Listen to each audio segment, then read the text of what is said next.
questions and answers. Welcome to our May 5th live car shopping strategies. My name is Deshone. I'm known as Deshone the Auto Advisor. And over the next 60 to 90 minutes, I'm going to be sharing what we call the cars from home philosophy, the way you can shop, get bids, make your car buying simple, empower yourself, and guarantee that you did not leave any money on the table. We're going to talk about a lot of things you may not be familiar with. We're going to talk about things you have not heard before. We're going to tear back some mindsets that the car business has programmed in us for their profit. And we're going to tear down those mindsets because they're costing us thousands and they're making the greediest dealers in this country thousands of dollars. And we're going to get rid of that. So this show is sponsored by my new digital book. It's called Cars from Home, 7 Steps to Saving Time, Money, and Avoiding Dealerships. So I wrote that book to give you everything I know, everything I learned at Mercedes-Benz, at General Motors, running my own brokerage, and the hundreds of people, thousands now, that we've helped since 2021 to empower themselves in their car purchases. So part of my welcome offer to you is it's normally $97. You can get it for $24. That's my welcome offer for 30 minutes, anytime during the broadcast. As we go, you can get yours in my TikTok bio, in my Instagram bio, the YouTube comments, and the Facebook comments. It's a 75% off discount as part of my welcome offer for those of you who take action. And you'll have everything we teach here for the rest of your life.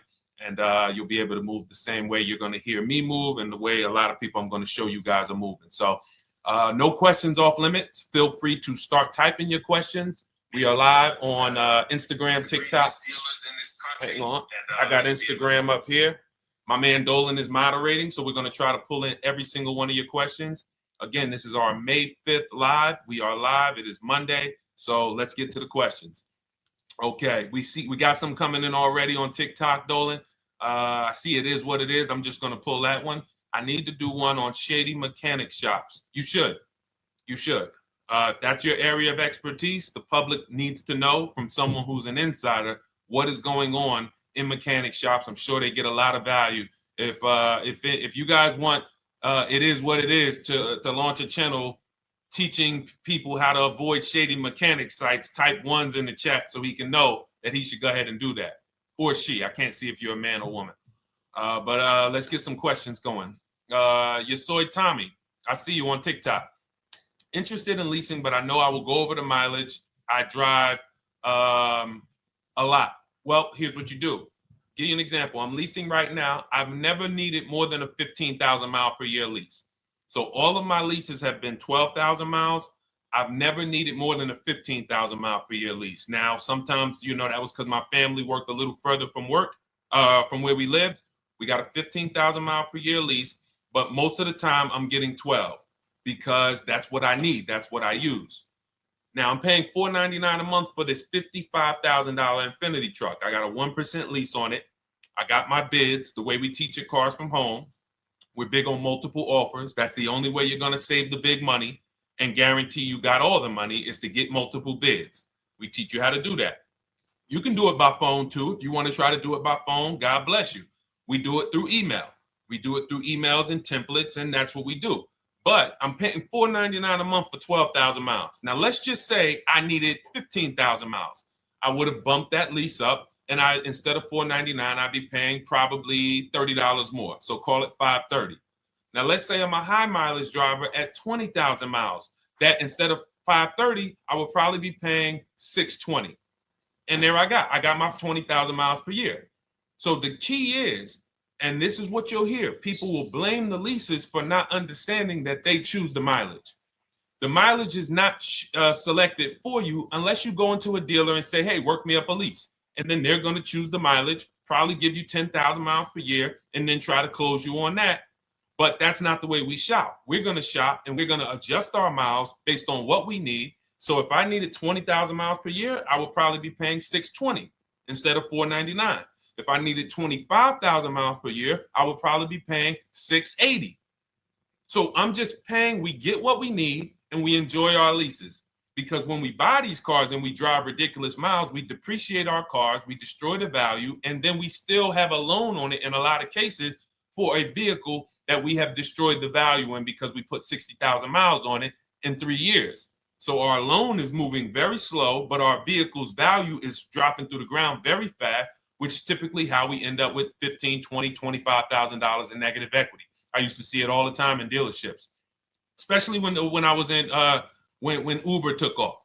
When Uber took off, year later, 2 years later, 3 years later, we had tons of people coming in with Hondas, coming in with various cars that had 200,000 miles on them, but they still had 3 and 4 year loans left. And, that's just a recipe for disaster. That's a recipe for disaster. So you should not be leasing, though, if you keep your cars 8 years. Some of you familiar with the 8-year rule, you understand. Everyone should not be leasing. I want to make that clear. Some people say, Deshone, you believe everyone should be leasing? No, I don't. If you are not keeping your cars 8 years, then you should be shopping for below market leases. Don't forget those 2 words, below market leases. Because if you're paying what everyone else is paying for their leases, it's not going to make sense. Some of these strategies are not going to make sense.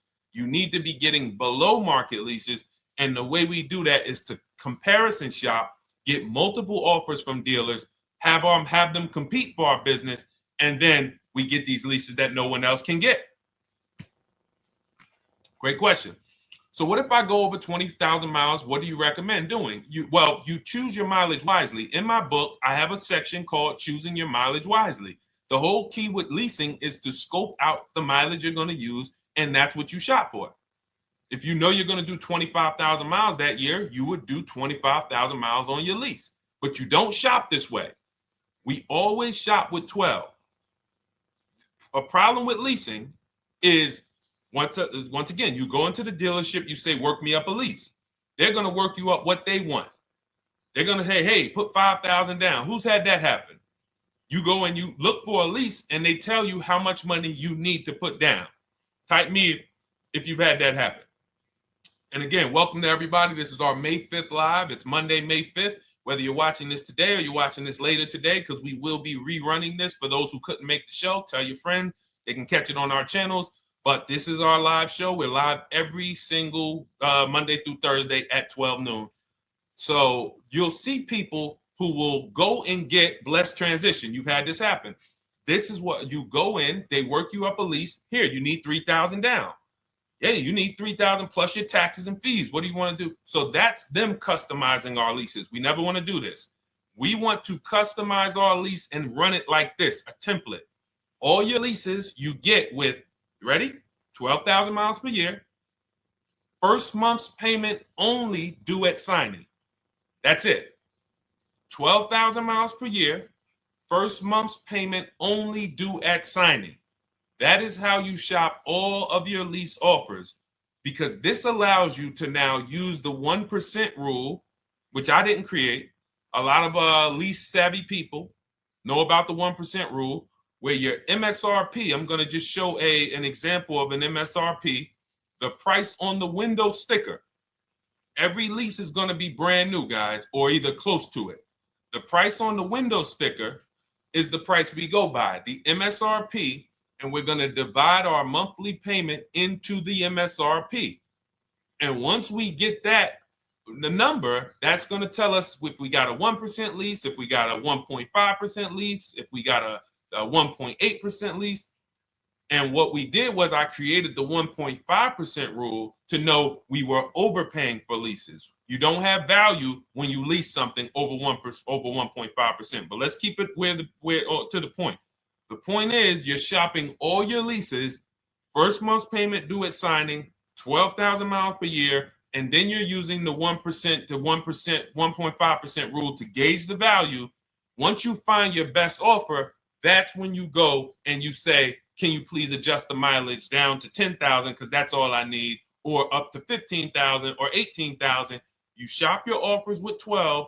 You find your best offer concerning what value is, 1%, 1.2%, 1.4%. You lock that up, and then you tell them, show me what the payment will be with 20,000 miles per year or 15,000 miles per year. That's going to keep you from walking into these 80% dealers which are never going to give you a below market deal.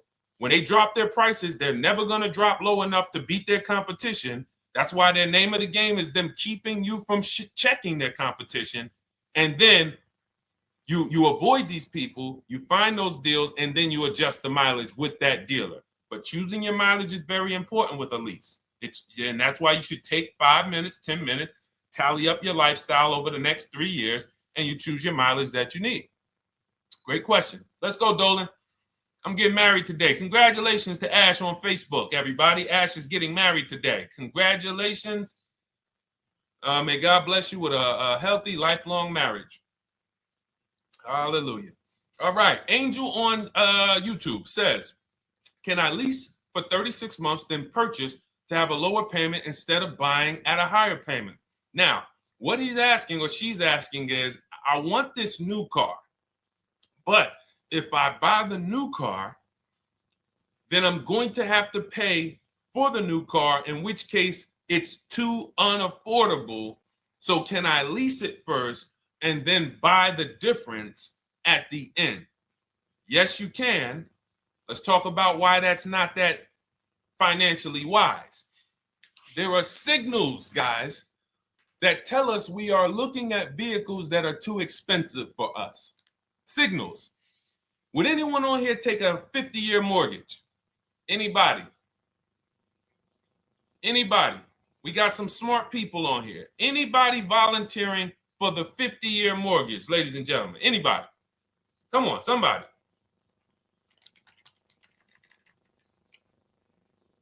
No, why not?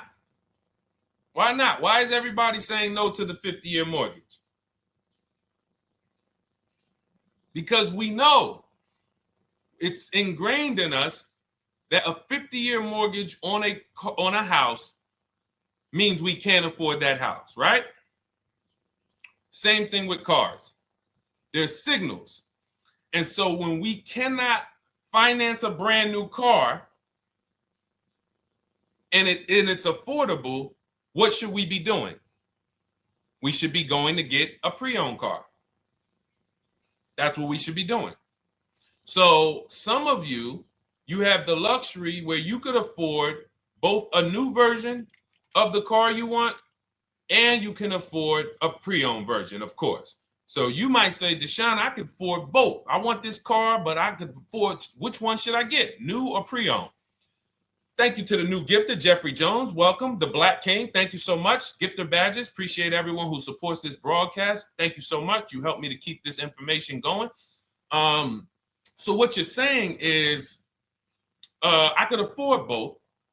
Which one should I get? In that case, it's a matter of your values. Do you want a brand new car? You want to treat yourself? You only get it every 10 years. So it's like, hey, I only get a new car every 10 years. I'm going to treat myself to a brand new one.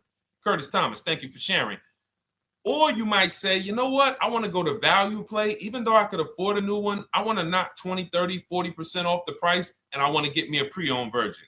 So that's the people who could afford both. Some of you, you're like Angel, who like, I want this car, but I can't afford it new. In which case you go pre-owned, because you don't want to lease a car 3 years, even if you get a below market lease deal, great lease payment, turn around and buy the difference, because you're typically going to need a 5 or 6 year loan for the difference. Once you get that 5 or 6 year loan, you add that to your 3 years that you leased the car, and you got 8 to 9 years of payments on the exact same car. 8 to 9 years of payments on the same car. This does not make financial sense to pay that long on a car. This is, you can't reach the reward stage where the car is paid off and you're putting money to the side for maintenance and repairs. You know, you got a paid off car, because the goal with purchasing is to get to that long-term ownership where the car is paid off. I don't owe anything on it. You know, I got a couple $100 I put to the side for maintenance and upkeep, but that's all. That car is paid off. I can keep that thing for 15 years. I can pass it down to my son, my daughter. We got an extra car in the family. That is the value of purchasing. So if you have a payment for 8 years on a car, you don't get to that stage. So that's why before I would ever recommend someone lease and then purchase the balance, I would recommend someone purchase a quality pre-owned car and get it at a below market price. Okay, does that make sense? Okay, everything that we're talking about, guys, is in my new digital book. It's called Cars from Home, 7 Steps to Saving Time, Money, and Avoiding Dealerships. Has everything we teach, because the name of the game is learning how to structure your deals. When should I lease? When should I purchase? And then once you have your structure, getting bids on everything to make sure you don't leave any money on the table. When you get bids on everything, you're never going to lose any money on your trade-in, because you didn't just get one offer on your trade-in, you got bids. You're never going to overpay for your interest rate, because you didn't get one offer on your loan, you got bids. You're never going to overpay for the new car or the used car you're buying, because you didn't get one offer on it, you got bids. And that empowers you to control the transaction. That is what we teach. That's in my new digital book, step by step. You can get your copy for 75% off, normally $97, but it's part of our welcome offer for 30 minutes. You got it in my TikTok bio, Instagram bio, YouTube comments, or the Facebook comments for $24.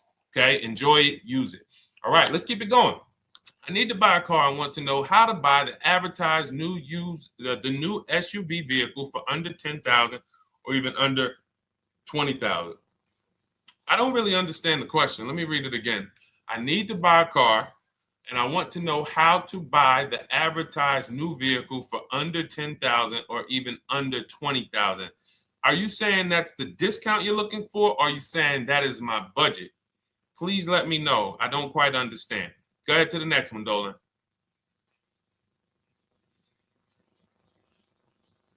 All right. If the Carfax report only has service maintenance, is it okay to purchase? Okay, so all right, this is a great question, guys. This is about used cars. Who's going to be shopping for a used car in the next year? Type the letter U. Type the letter U if you're going to be shopping for a used car in the next year. And for those who just joined, this is our Monday, May 5th, live car shopping strategies. So we are live every Monday through Thursday at 12. And for those of you who are watching the rebroadcast later in the day, you can, you'll get your questions answered. Somebody might ask a similar question, or you can join us Monday through Thursday at 12 live. Yes, so we got a lot of people who are going to be shopping for a used car. We got Buffy on Instagram, Fran Bar. Who else? A lot of people not buying? Okay. Instagram, the only people buying used cars?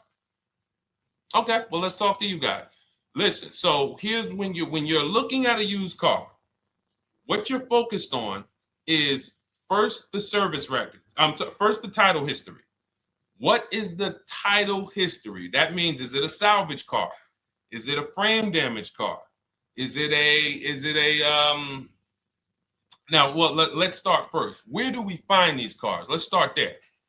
We're not going to lots. We're not stumbling onto people's lots. That's what they want. We do not want to go through our neighborhoods looking for used cars. Anybody who does not have a used car on a website, they're trying to take advantage of you, because that is unadvertised, that they don't want to be where the competition is. That is not the way we're going to move. And for years, it was like that. You drive past a dealership on the weekend, you see hey, oh, look, they got this nice yellow car, a nice big red car outside, and you just pull right in. That's 2005 stuff. Now, every used car, we need to be able to compare it to the whole market, which means we need to see it on a website, on a marketplace. So we're opening up, this is called my multiple marketplace strategy. We are opening up, and some of you are going to need a pen if you're going to really, or unless you're going to watch the rebroadcast, because I'm running stuff past you that, you're trying to buy a $30,000, $50,000, $100,000 car. We're not talking about how you're going to get a couple things from Amazon and, set up a little home studio for $2,000. We're talking about the second most expensive purchase most of you are going to make. So it's understand that you're going to need to focus in order to get the most out of what we're talking about. So we're going to go to the marketplaces. The marketplaces are Carvana. They sell their own inventory.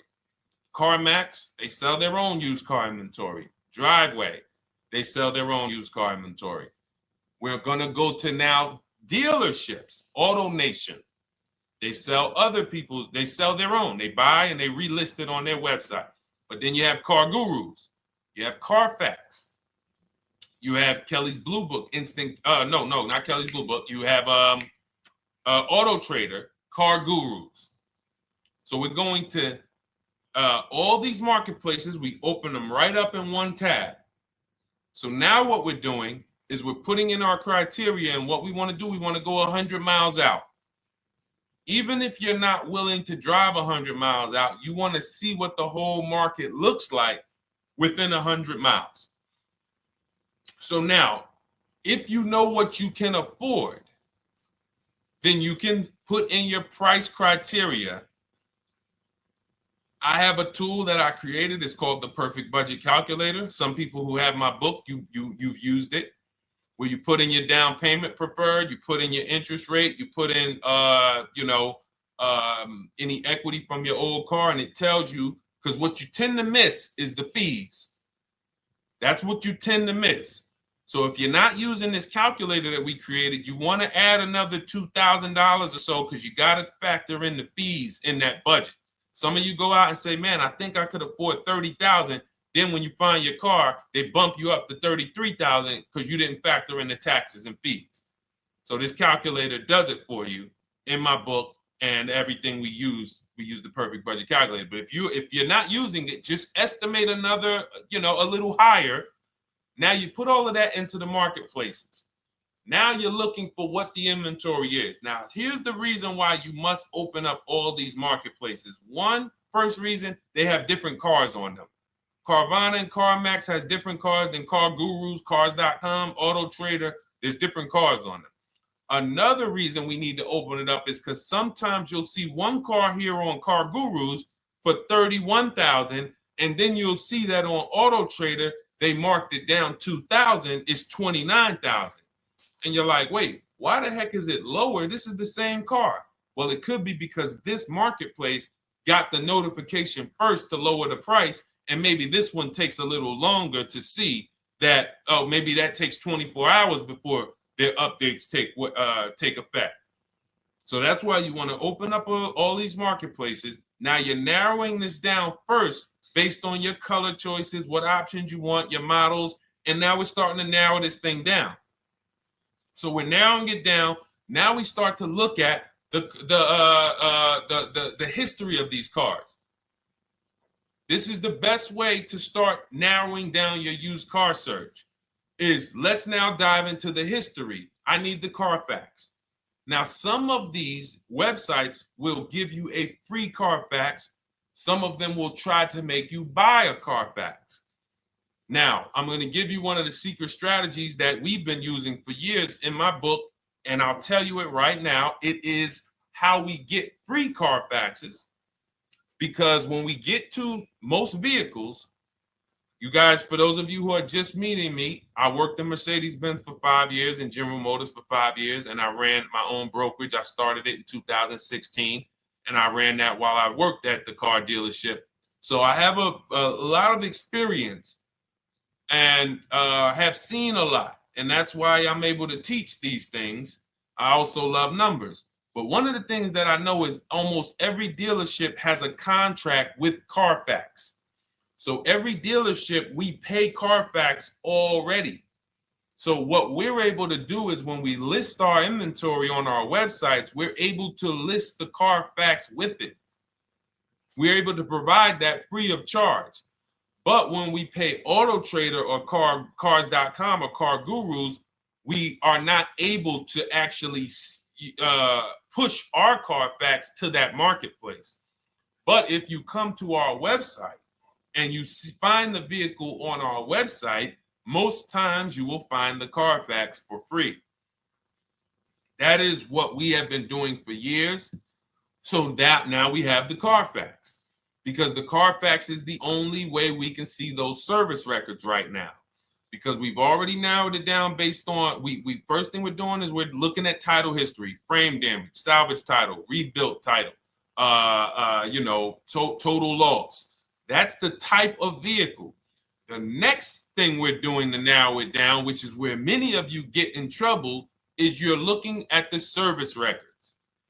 Skipping service records, buying used cars without seeing service records is disaster. The biggest indicator on if a vehicle was taken care of is what is on those service records. And if you can't see those service records, then I would not buy the car. Somebody say, oh, I'm changed the oil myself. If you don't have proof that you have changed the oil yourself, I cannot see it. I cannot see that you have maintenance this car, and that's a turnoff for me. Because now when you drive that car a year later, 2 years later, things start happening. You have no one to blame but yourself.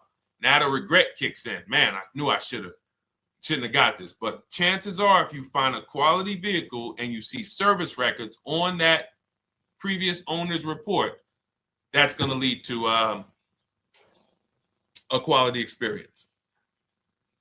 Okay, so that's pretty much how the initial part of our multiple marketplace strategy. As you can see, we have this to a science. Nothing that we're doing is by chance. Nothing we're doing is on a whim. That is it. But let's go to some more questions. And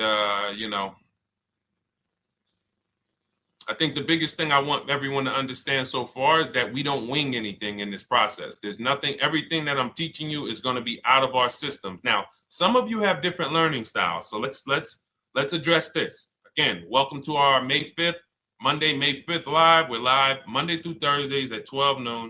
And we rebroadcast this for those who couldn't make it. You can share this with your family. Tell them, hey, visit Deshone the Auto Advisor's channel. He did a great show earlier. He answered some questions that everyone had. You can watch the broadcast all through the rest of the day. Now, but we're live every week, but we're live right now. So now the biggest, some of your learning style is different. What we teach is we have the ultimate do-it-yourself guide. This book is rated 5 stars. Thank you to everyone who's rated it on Goodreads. Just pull it up right here. For those of you who are actually on Instagram or YouTube, TikTok, you won't be able to see this right now. But the book is rated 5 stars. We appreciate you.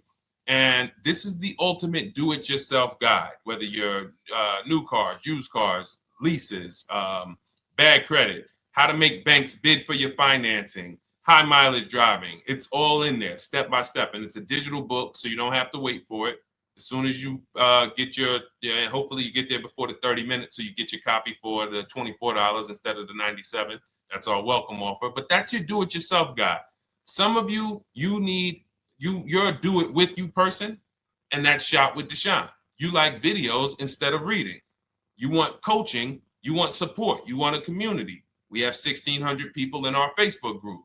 That's our Shop with Deshone. We've had 2,200, almost 2,300 people come before you. When you see me share people like Zafrina and like Melissa and Sheree, Ken, all of these people who are, they're showing their car deals that they got. Look, took me about 30 days. He went through, past Friday, locked down 2 vehicles, 2 Yukon 2025. Said he dropped sold the BMW. They dropped the price down to 70 grand. So they took off like 5,200 for him. These are all people who are in the Shop with Deshone. Their learning style is they prefer videos. They prefer, coaching with me. But again, it's the same information. So I want to be clear. It's just your learning style. So if you are like Deshone, give me the blueprint and I will run this thing. That you're going to be like the people who send, like Marie. Marie just wanted to let you know she got our book. Using the book, I saved over $13,000 off MSRP. Now, here's where the feelings get hurt. And this is not my intention. But some of you have these same vehicles that you're going to see me sharing that our people get.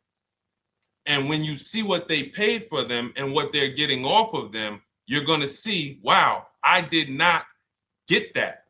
I did not get that type of discount. So all of you who have this 2025 GLC coupe fully loaded, she said they took $13,000 off MSRP. She got her bids from home, got my payment to be hundreds lower per month, maintenance included, no money down. We are masters at no money down deals. You should not be putting money into these cars unless you intend to keep them for 10 years and you got a great price already. You got a huge discount already. You should not be putting money into these cars. I have never done more than $1,500 out of my pocket for any lease. And when my car that I bought, I put money down on that because I bought it to keep it. But everything else, we are shopping with no money down. So you're going to see that a lot. So again, depending on your learning style, you can head to my bios and to the comment sections, open the Cars from Home Toolkit, Shop with Deshone might be right for you. I don't care how you get the information as long as you are saving the money. I don't care. If you could do it with a $24 book, do it with the book. I would rather you say, man, this guy Deshone helped me. I bought his book. I got it on the sale because he did the welcome offer for $24. And man, I done got 4, 5, 6 cars using this thing. And all I paid was $24. Congratulations. I will celebrate that. I wish that for everyone, but that's not everyone's learning style. So, okay, Dolan, let's keep it going. I'm sure we got a lot more questions coming in. Molly from Facebook, great to see you. Needed to be here. Well, I'm glad. I just ordered a new vehicle last week, expected to arrive in 3 months. I need a breakdown of how to get out if the options they want, get out of the options they want to the MSRP. Well, first of all, what you want to do is you want to get bids now. You do not want to wait. For those of you, she's ordered a car. She's scheduled to be here in 3 months, and she has not locked in her pricing. Now, the reason when we order a car, we are always getting our bids first because the closer your car comes to arrival, the less leverage you have. They know once that car comes in there, she's been waiting for 3 months. She is not going to want to walk away from this car. She is not going to want to do this all over again. And they're going to probably take a shot and say, or if you look for a discount at that point, you probably are going to be like, no, I'm sorry, we can't give it to you. So what we're going to do is we have to now send that request out. Now, there's 2 ways for you guys to do this, whether you're leasing or purchasing new cars. 2 ways for you to do this. You can do it your way, which is calling around. Calling around, not going into dealers, calling around, ask for sales managers, try to get yourself at least 5 offers. Because the only way you're going to see how overpriced the offers are is to actually get multiple offers. So I'll give you an example. I'm showing you guys on the screen what a market report looks like. So we also have a division. We shop for people's new cars and their leases if they have good credit. So when you see, oh, I tried to pull it up. It's not loading. So what you're going to see, and some of you who've used our stuff, you can testify to this. There is a huge spread between the best price and the worst price. Huge spread. So in order for you to know you actually got the best price, you need to see 4 other offers that are higher. I'm going to say that again. Thank you to all the gifters on TikTok. Thank you, Jeffrey Jones. Appreciate it. You need to see other offers that are higher. So let's go back to my car. This dealer who won the bid for my Infinity truck saved me over $8,000. Now, he said to me when I was making the deal with him, he said he knew that I was not going to find a better offer because he had used a special coupon he had to apply towards the deal. He needed the deal that month, and that's why he won the bid. So he's able to take off $8,000. If I was purchasing, I would have got $8,000 off the price. But I leased it, so my lease payment was $499 a month with $1,270 down total. And $1,270, $499 of that was my first payment. So every other offer that I got, $560, $605, $640, $700, $750. That's how you know you did it right. If you don't have a bunch of the 80%, we call them. This is the 80%. Some of you have heard me say we don't negotiate with dealers with fake fees. It's a losing battle because even when they take off all the fees, they're still super high. I'm going back and forth by email. So if you're using what we teach, you're taking minutes out of your day. You're going back and forth with email. We close deals in 60 to 90 minutes. I'm not inviting anyone to car college. 60 to 90 minutes of emails back and forth. Next thing you know, we're closing a deal. But you're going to see, even after back and forth and telling the dealers through email, you can do it by phone. Hey, I'm shopping other dealers. Please make me your best offer. I have all the templates written. So when you're using our stuff, you don't even have to wonder what you're going to say. You just copy and paste our template. But even after that, you're going to see, wait, these people are still giving me super high prices, even though I told them I'm shopping, even though I told them I'm serious, I could buy the car right now, even though I gave them every single thing I need to give them to get an offer, they're still $150 a month higher than my best offer. That's going to prove to you that they are the 80%. They are not coming down. When they say this is our best deal to their customers walking inside, they're not lying. It is their best deal. It is not the best deal. It is their best deal. Their competition's best deal will blow their best deal away. And the only way you do that is by getting bids. So that's what you need to do, Molly. Take exactly what you're looking for. If you want to call around, call some sales managers and say, hey, listen, this is what I'm looking for. I put in an order, but I'm not dead set on the price yet. Haven't really gotten, I want someone to lock in a price for me. And hopefully you're purchasing, because if you're leasing, it's tough, because once that lease comes in, you do not know what the lease program is going to be.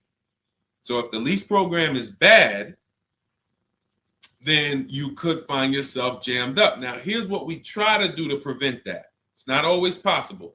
Here's what we try to do. Once you have found the best dealer who's won the bid, now what you're going to do is say, based on this price that you're selling me the car for, can you give me a lease estimate now? So let's say I'm ordering this Infiniti. I shop around, I find a dealer who says, all right, Deshone, I'll place the order. I'll take $6,000 off list price for you if you do the business with me. Perfect. Can you give me a lease quote based on that now? I know this is not the vehicle. My vehicle's coming, but can I get some type of an estimate of what it would be? And then I look at that, and if it's affordable, now I place my order. But I'm not placing an order for a lease blind, not knowing what my payment's going to be when that car gets here. Okay? Does that make sense? I know I may be typing. This is heavy. That's why I told you guys, when you're here with us in car buying, below market car buying strategies, this is like short 60 to 90 minute master classes. This is not lives where I'm showing you how to make macaroni and cheese and turkey and like, okay, yeah, you got your music playing in the background. Hey, listen, all right, what I need? Oh, hand me the Sazon. No, you could do multiple things. This is heavy finance talk for 60 to 90 minutes, and it will change your life. And I just saw my girl, Lisa. Lisa, good to see you. Lisa's been, she's been learning from us and rocking with Cars from Home.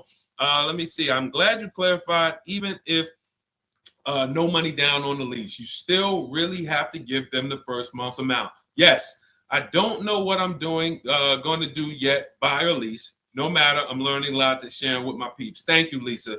Thank you. Now, technically, you don't have to give them the first month's payment either. What I do is our templates all involve shopping, first month payment due at signing. But if I wanted to, so let's say, for example, on this $499 a month lease I got on the Infiniti, and I'll actually will add this because I'm glad you said that.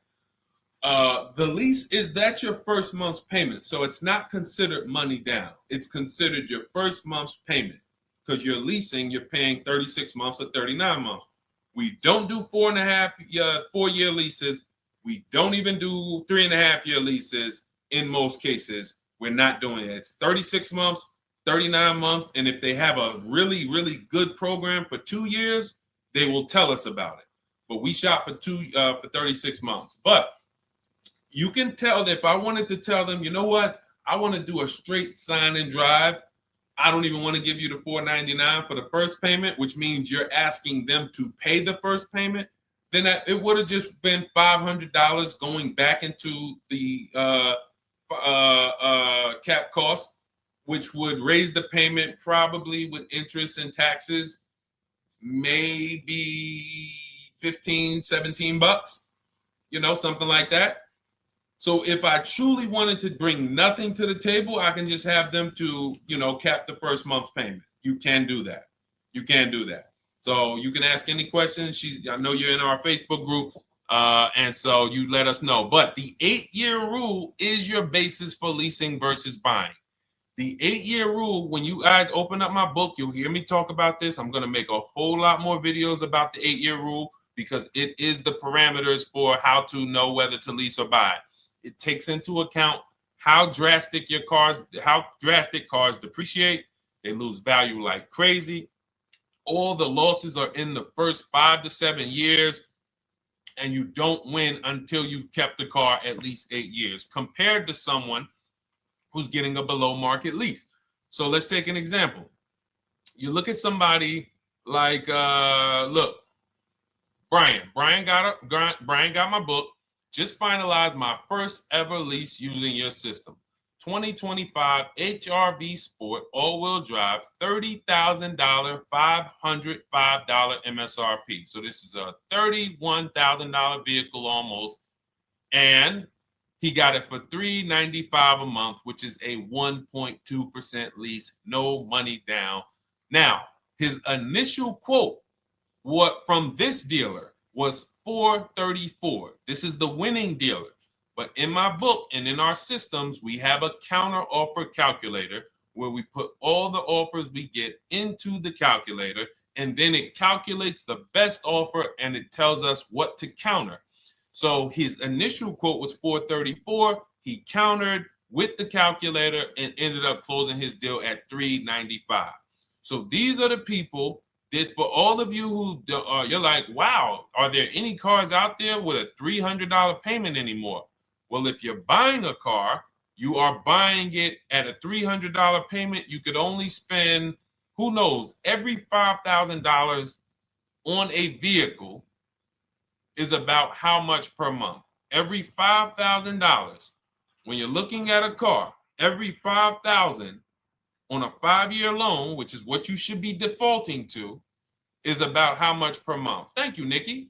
Nikki got a #1 gifter badge. And I don't really know what all of that stuff means, but I definitely appreciate it. The Black King, thank you so much. I just know it means you guys support the show. So I appreciate it. So who knows? Every Nucci Graham is and I wanna Nucci Graham will address you next, because as soon as you get your book, on the thank you page it says, "Thank you for your purchase. Click below to open your book." So we'll address that shortly. But okay, thank you, Lisa. Yes, every $5,000, and Nikki, $100. So this keeps you in the safe zone. When you are looking for how much loan I'm going to take, you are looking and saying, every $5,000 is going to cost me roughly $100 per month. So if I want to spend $400, then my loan needs to be about $20,000, which means I'm looking at this car. If I'm going to buy it for $23,000 plus fees, and I want to be at $400, I'm going to have to come up with some more money down, because I need to get my payment here. I need a $20,000 loan. I'm not going to go in looking at a $20,000 car and thinking, man, can they get me to $250 a month on this? No money down, because the math doesn't make sense. Because the only way they can get you to that is to put you in a 7 or 8 or 9 year loan, which is a horrible deal. And they've done it to a lot of people, because you go in and you just say, get me to this monthly payment. And they're like, well, you didn't say how long. You come in later, hey, man, my loan is, I remember, man, a guy called me, and this is, unfortunately, people are not trained to look at how long their loan is.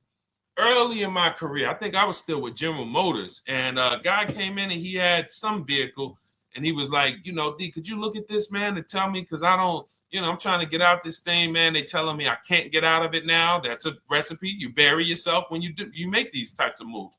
They're saying I can't get out. I looked at his contract. It was a 96-month loan. 96-month loan. So he's in a 96-month loan at a high payment. He's going nowhere. And what it came from is him going in and saying, hey, get me to this payment.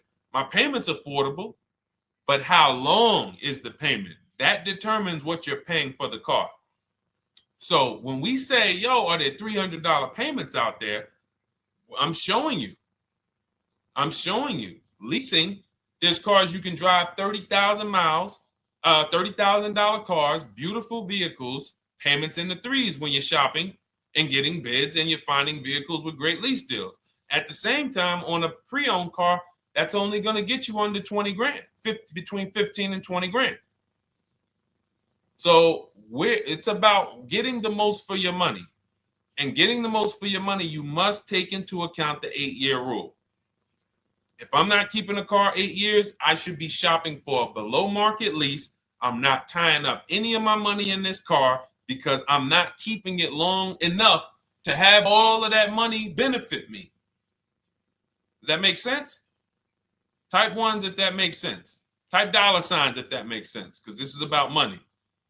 If I'm not keeping the car 8 years, then all the money I'm going to tie up in the car to pay for it, to pay off the loan, to do the maintenance, to change the tires, to change the brakes, to change the oil, to change the brake fluid, the transmission, all of the money I'm putting in that car, just normal maintenance. I didn't say anything broke. Normal maintenance over 7 years. I'm not going to keep the car long enough to have that make sense. Whereas had I leased, I'm just below market leases. I'm just literally paying cents on the dollar, changing my oil. Most of the times I'm out the car before I need brakes, unless some of you are driving 15,000 mile a year leases, and then sometimes you will replace the brake, but it still does not compare to the cost of purchasing. And you know, throughout the show, I'm gonna show a lot more lease deals and a lot more discounts. But the reason why I show you guys the lease deals is because the money doesn't lie.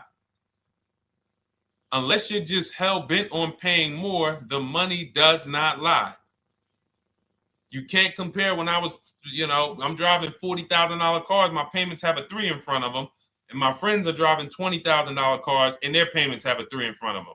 And those cars are used, need maintenance, you know, warranties done ran out after 4 years. I'm over here driving brand new cars, problem free, and they're paying the same amount or more than me, and they're driving inferior products. And then once they really get tired of the car, they go ahead and they trade it in and they start the process all over again.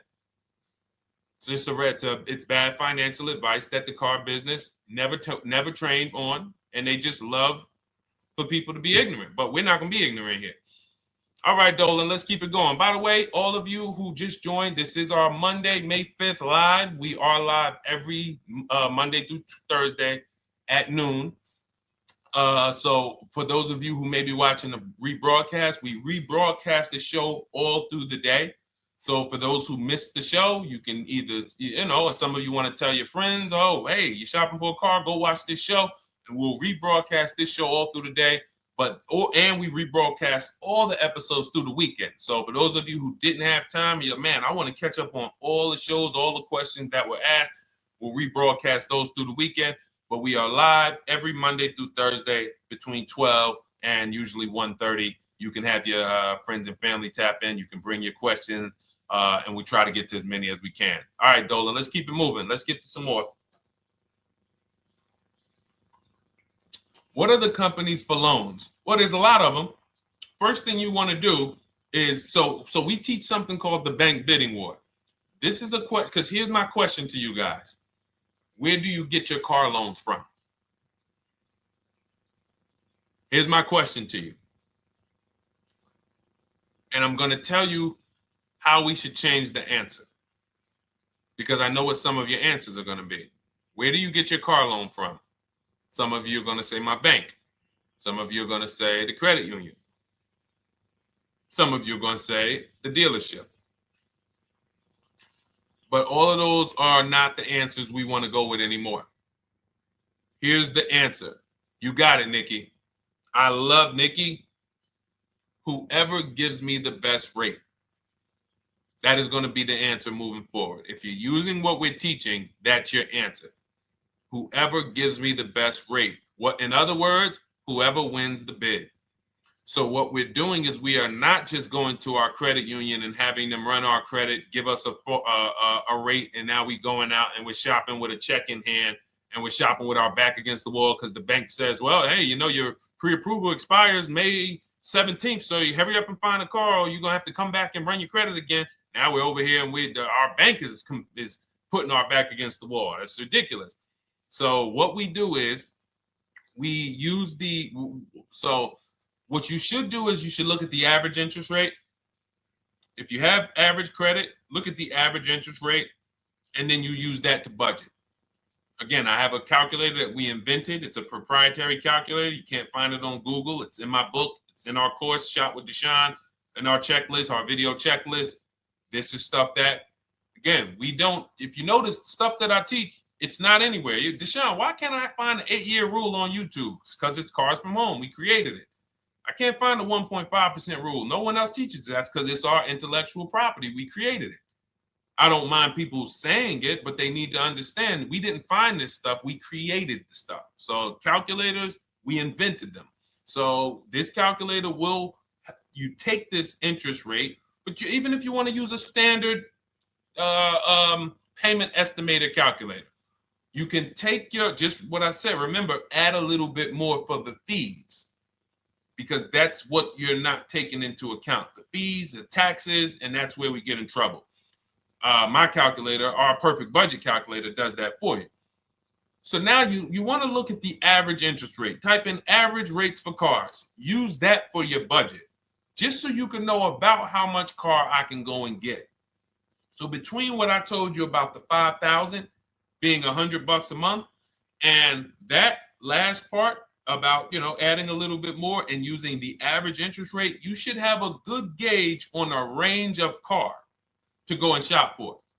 Now, once you now shop your market, whether you're shopping new or whether you're shopping pre-owned, once you find no one's touched your credit till now. No one has touched your credit with a hard pull, especially not. We do not, in order for this to work, like what Nikki is saying, where you're only giving your business to the bank or credit union that gives you the lowest APR. In order for this to work and for you to be able to shop freely, no pressure, you need to make sure you don't let anyone run your credit with a hard pull before you find your best deal on a car. Soft credit pulls, estimates of budgeting, the way I just said. Now, you go out, you find your car, whether it takes you a week or a month or 3 months. Bang, I found my car now. You lock the car up, put it under contract, you leave your deposit. You never, ever. How soon when you get a car does the dealership want you to take it? I like asking questions like this because we can prove how predictable most of the car business is. How soon after you purchase a car does the dealership want you to take it? Thank you, Janae. Immediately. Now, the reason for that is, there's various reasons. There's various reasons. Right then and there, Molly, yes. But what I want you guys to focus on is what you lose by taking it right then and there. You lose the ability to shop the interest rates. And shopping the interest rates is very important because you'll always wonder, could I have gotten a better rate? So what you do is you lock the car up, you let them know, hey, I'm going to go home, just give me my, let me get my paperwork so I know exactly how much I need to tell my bank.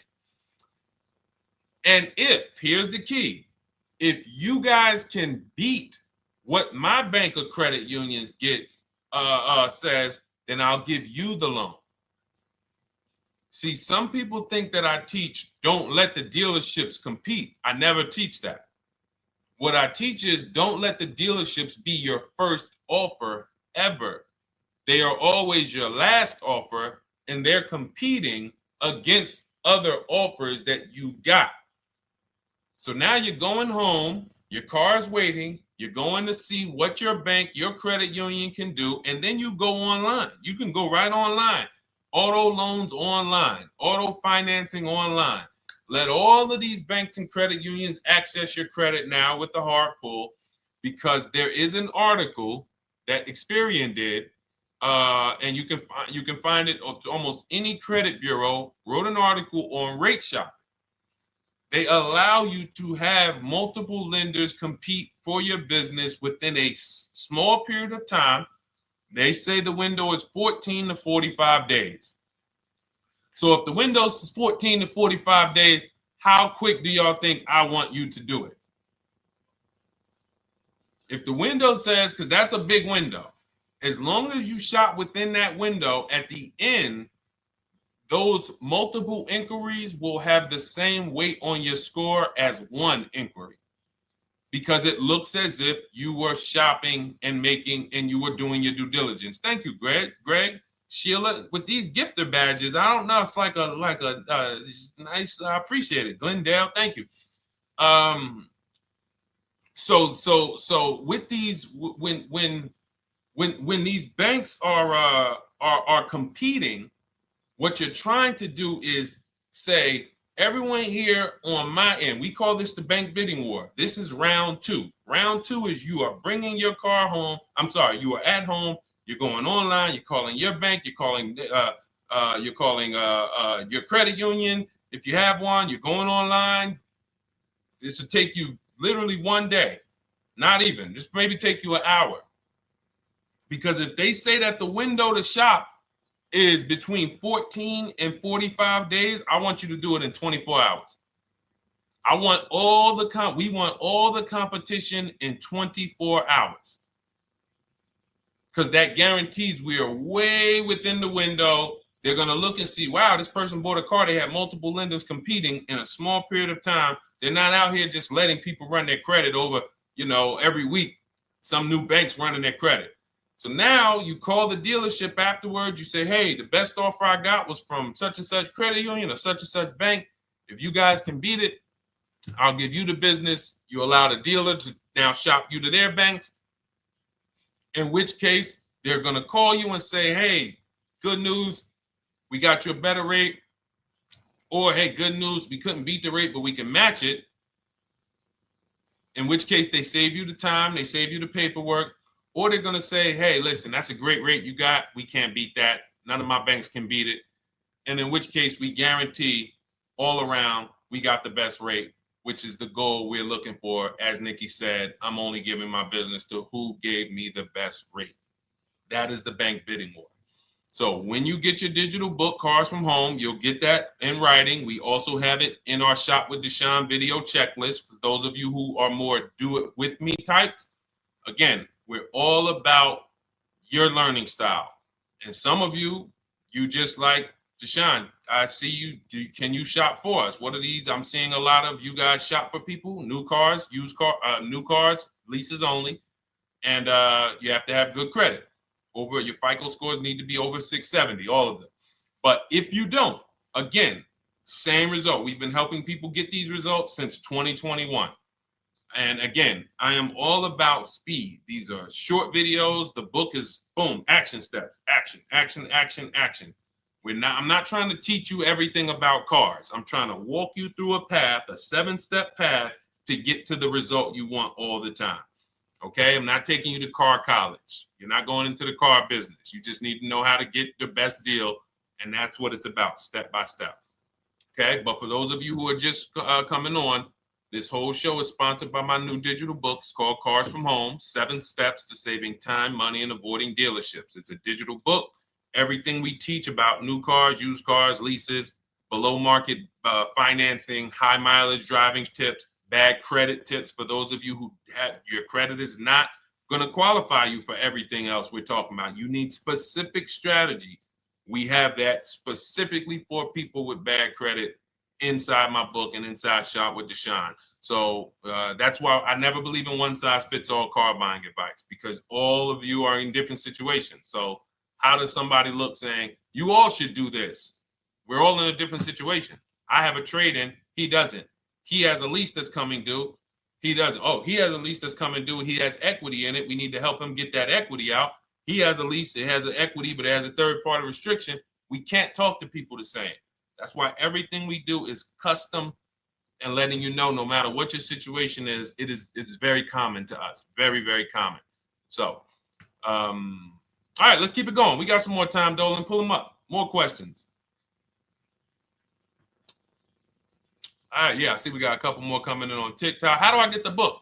Well, the book is in my TikTok bio. In my Instagram bio, there's a website there. It's Cars from Home Toolkit. And then you'll see the welcome special for $24. So the book is normally $97, but as part of our welcome special, you got 30 minutes to get yours for $24. So you won't pay the $94. You get 75% off. We also have a link for you guys on Facebook and YouTube in the comment section so you can get your copy. And if you're going to spend a couple more minutes with us, I would appreciate if you share the broadcast with one person that you care about. So that can help, we can help get this information out and we can help change lives. If you didn't receive your ebook, well, first of all, as soon as you purchase your book, you're going to see a thank you page. It says, thank you, screenshot this page. And then it says below, click the link below to open your book. So you actually get the link to open it as soon as you make the purchase. And then I say, I also emailed you a copy. So sometimes people type their email in, one letter's wrong. Obviously, we can't send a book to an incorrect email, which is why I have my support team's email right on there. So that if you don't see that book within 5 to 10 minutes, you email my support team, hey, I didn't get the book. They'll get you the book right away. So as you can see, I want you to, Dolan, can you put up, do we have anywhere with, we can put up the support team's email for this person? And just send an email to support. There you go. Thank you so much. Support at Deshone the Auto Advisor. Thank you, Dolan. Best moderator in the world.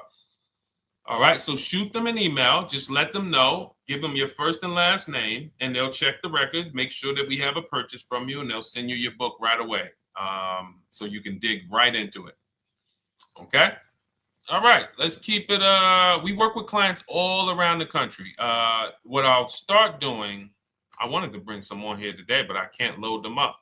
The system is showing an error. So I got a lot of people. I always bring tests. I always like to show results. So, you know, I'm a results person. So you'll see a lot of people that I share. Brian, who has our book, and, you know, his lease, Marie with her $13,000 off. All of these people made deals from home. They were not in a dealership negotiating this. You got, look, Frank, I bought your book, used your system, and just closed my deal and have positive results to report. I love when y'all email me, by the way. Like, please continue to do this. A caveat is I wanted a just released 2026 Genesis G70 Advanced, and there are no incentives. I could have gotten incentives on the 2025. However, I wanted the 2026, and I was willing to pay. So even with high demand cars, even with cars that are rare, this is the situation. I reached out to 20 dealers and I received 9 offers for 36 months, 12,000 miles on a $58,000 MSRP. The initial offers range from $1049 to $901 with everything in between. I counter offered using the calculator that we have and closed the deal at $815 on a $58,000 MSRP. That's a 1.4% deal. Now, mind you, that on a vehicle on a 2026 with no incentives, which means every bit of that was the dealer taking off money for him. He probably had to get at least $5-6 grand off to have that deal come in the 8s, when other dealers were quoting him 9 up to 10 and, you know, mid $1,000 range. So, you know, but so I show the book testimonials. I show my Shop with Deshone testimonials. But I want to start bringing these market reports so you guys could actually see that's our team shopping all around the country. And that allows us to stay, we're able to just stay on top of the market, like from state to state. It proves like this stuff is not, oh, if you're in New Jersey, the deals are better. Yeah, if you're in Florida, the deals are better. If it's California, we don't have deals out here. All of this stuff is not true. And thank God we have people using the Cars from Home systems, be it by book or be it by our video checklist, or be it us shopping for people all around the country where we can tell you beyond a shadow of a doubt. I can show you market reports from Texas, from Oklahoma, from South Dakota. We did a deal for a Mazda, a South Dakota deal, Nebraska, California, Florida, Georgia. We're shopping for people all around the country. And there's great deals everywhere in the country when you know how to make dealers bid. Because you're always going to find that 20% dealer who just wants to beat their competition. They're the best in the region. And you got to go out to find them. You got to have a system to find them. Because most of the dealers are not them. Most of the dealers are the 80%. That's just the way it works. It's a numbers game. And the 80% are very expensive. And when you walk into the 80%, they'll go down. You're like, oh man, all right, can you take off? Can you get me down? Like, yeah, man, you're like $150 a month higher than where I could be, my max. And they go back and forth. They're like, man, I could take off $50 a month. Ah, man, that's the best you could do. And then next thing you know, you get down to 100. Yeah, all right, we'll take off $100 a month. And you're like, all right, I guess I'll take that. You don't realize that a 20% dealer, not only were they nowhere near your max budget, they were $100 less than your max. You're talking to the 80%. The 80%, when they come down, they're still here. The 20% are here. So you're over here with an 80% dealer walking into these dealers. 8 out of 10 dealers over here are 80% dealers. So y'all talking them down like this, and y'all thinking we winning. Oh, I talked them down to this. Meanwhile, the 20% dealers are here. 20% dealers will launch a bid. We gotta cut. Oh man, if this thing wasn't broken, tomorrow's show, I'm gonna bring on a lot more market reports. We got dealers who come right out. We getting offers 700, 790, 820. Dealer come right out 650. Boom, blow everybody away. Like, oh, let's go. We got a winner. Looks like we got a winner here. That's it. And then it becomes fun. As you can see, this is fun for us. When you change the way we shop, you shop and you start to you're going to be the prize. You're going to be the prize. So anyway, let's keep it moving. For those of you who have gotten your book, I look forward to you using it, empowering yourself, having these same results. For those who didn't know about the book, it is a digital book. You can get your copy for 75% off for 30 minutes in my TikTok bio, my Instagram bio, the YouTube comments, and the Facebook comment. And for those of you who've been on and you still don't quite trust us, you want to get started with maybe some free advice, go grab our cheat sheets. We have our free cheat sheets in my Cars from Home toolkit, totally free. Test us. Look at the cheat sheets, look at the strategies, look at the emails I'm going to send, guiding. Like I don't play around. So if you want to just say, test out, let me hear some free advice, start with our cheat sheets. All right. Yes, I'd actually answered that when I read that comment, Dolan, on TikTok about do we work with clients in New Jersey and New York? Well, yes. When it comes to shopping done for you, if you open the Cars from Home toolkit and you're like, Deshone, I just want to relax at home. You guys go shop the market for me.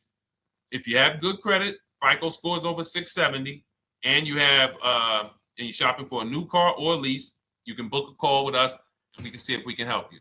Book a 10-minute call. It's free. And we can see if we can help you. Is it best to lease a car if you're currently underwater? Ooh, if I was underwater right now, let's just say I have 15,000 negative equity. I made a bad deal during the pandemic. I'm upside down and I'm like, man, I got to get out of this car.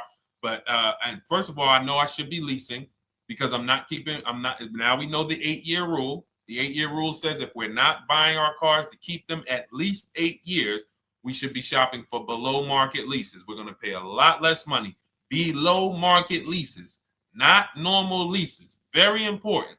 So what I'm going to do is I'm going to actually right now look for an electric vehicle that I could lease because some electric vehicles right now, we're getting under 1%. We're getting 0.88% leases. We're getting 0.79% leases, because if you do your bidding, you're going to see. Now, again, if you want to call around for your multiple offers, you can do that. I'd rather you call around than to do what you've been doing. I'd rather you, with your new cars and your leases, call around before you walk. That's better than what you've been doing. But if you're like, Deshone, I don't want to talk. I don't want to wonder what I'm going to say. I just want to copy and paste. That's the Cars from Home way. Either way, you get your 5 offers, and you're going to see now, my best offer on this $40,000 electric car might be $320 a month.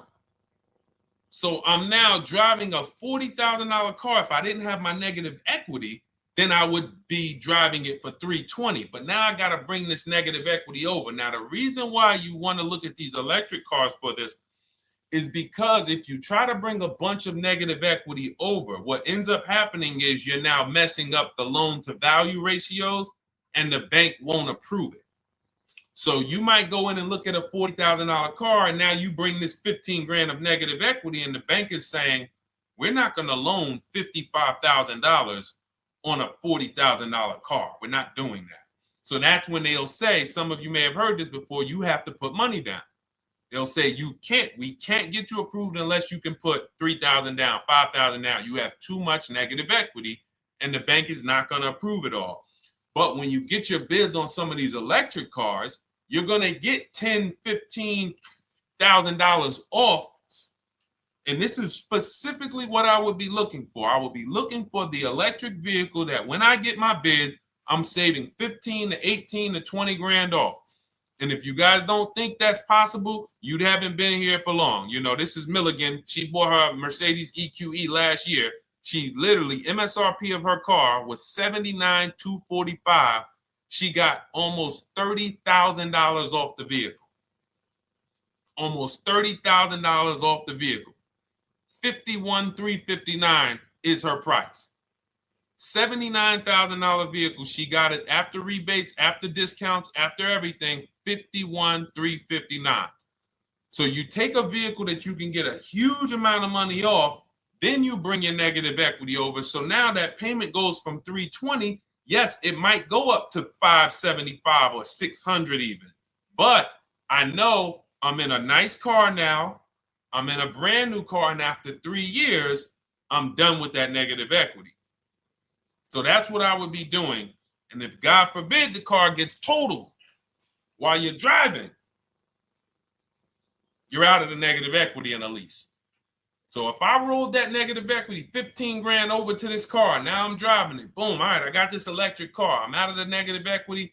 I got a good value. I'm in a $40,000 car. My payment is affordable. Now I'm driving. Oh, shoot, car gets totaled. I'm out. I can go get me another car now. I can go and get the same exact car, but I can get it for $320 now. So, you know, that actually is the reason why people commit insurance fraud and total their cars or get them stolen intentionally. But no, that's just something to keep in mind. Something to keep in mind. Because most of you, when you start leasing, you're going to see that was my reason for negative equity. That was my reason I kept having negative equity, is because I wasn't leasing. And that was the reason I was paying more money for cars than I should have, because I wasn't leasing. And again, the key is getting below market leases. You walk into a dealership and say, work me up a lease, you're not going to have these payments that, you know, we're talking about here. It has to be below market leases. That comes through multiple offers. Only way. All right, let's keep it going. A lot more questions. No gap then. Is that your first time leasing? Well, no, we'll get to that. I see it's a little conversation happening on TikTok over here. By the way, everyone, this is our Monday, May 5th live. We're live Monday through Thursday. Tell your friends, please. I would love for those of you who are going to keep joining us to see some friends tomorrow, family members tomorrow, co-workers. When you are at work, when you're talking to people, if they say they're car shopping, I would love for you to invite them to our live shows Monday through Thursday at 12. And if they couldn't make the show, we will rebroadcast each episode for the rest of the day. So after today, after we end the show, if you guys want to refresh on some things or you want to whatever, you want to send people, we will rebroadcast this episode for the rest of the day. And then on the weekends, we put together a weekly compilation. We broadcast them all just for the people who couldn't make the live shows. But every Monday through Thursday, we are here. And yes, happy Cinco de Mayo to you too, Nikki, and to everyone who celebrates. All right, what do you think about waiting till December month, mid-month to buy a vehicle? I do not. Dealers need cars to sell before that. It's a myth. All right, we're going to dispel a myth, okay? When have we been taught that the best time to buy a car is? Thank you to everyone running up the likes on TikTok. We're at 3,400 likes. Every time you hear something you like, you double tap the screen. That makes a big difference. It sends a message to TikTok that we're doing something good over here. Okay, end of the month. Yes, sweet now. End of the month. So we're gonna peel, like I told you guys when we started the broadcast, right? We are gonna, yes, Molly, last day of the month, right? So this is what we have been taught. Last day of the month, come on in. That's where your deals are, right? Let's look at this logically. As a former car salesperson, the times where where I saw the dealer or myself being the most desperate was the times where we did not have a lot of customers. Sometimes you look up, it's the 10th of the month. They call us into a sales meeting. They say, hey, guys, we got to sell 200 new cars this month. We are only at 40. We are way behind. We are tracking way behind. Call anyone you know who's a real customer. We are entertaining every reasonable offer. Now, you've been taught there's a group of people that we know are coming at the end of the month. There's a group of people that we know that last weekend they're going to rush.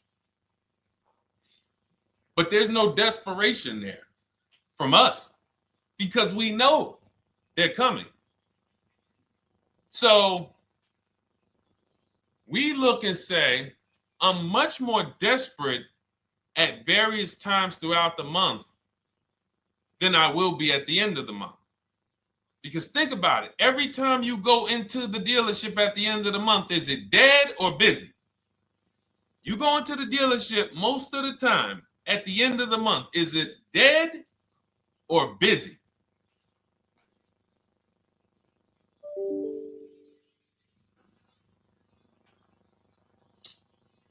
Thank you. It's a zoo. It's a zoo. Customers everywhere. That means all the car salesmen are not worried about making a deal. In fact, they're looking at you and saying, hey, Molly, thank you. Listen, I know you, look, I know the payment's $780 a month. I know you said you wanted to be at $499, but, we've been going back and forth. Can you work your way up, get closer to the $780? Because they know now we can take a shot. Because we have some other customers behind you, Molly. Did you see the people walking out? These people just walked out. They're mad. We don't have enough salesmen here. We got people waiting 40 minutes to speak with somebody. Do you think you're getting the best deal when that's the energy? Yes or no? Let's just be honest here. See, you might forget some of the lessons that we teach if you don't have our books and if you're not in our video checklist and coaching. You might forget some of the lessons, but hopefully you won't forget the stories. So you walk in the dealership at the end of the month, the place is a zoo. It's people everywhere. They're ringing bells. They got the big clown, donuts around. Hey, you want a donut? Do we think there's desperation? Thank you, Sheila. Thank you, Molly. There's no desperation here. And they don't magically wait till the end of every month to hit their numbers. Some dealers hit their numbers at the 25th of the month. Numbers are hit. We still got people coming in end of the month. So What we want to do to answer the question is we want to be positioned. What I like you to do, for those of you who are in an emergency situation, you need a car in a week, in 2 weeks, that's fine.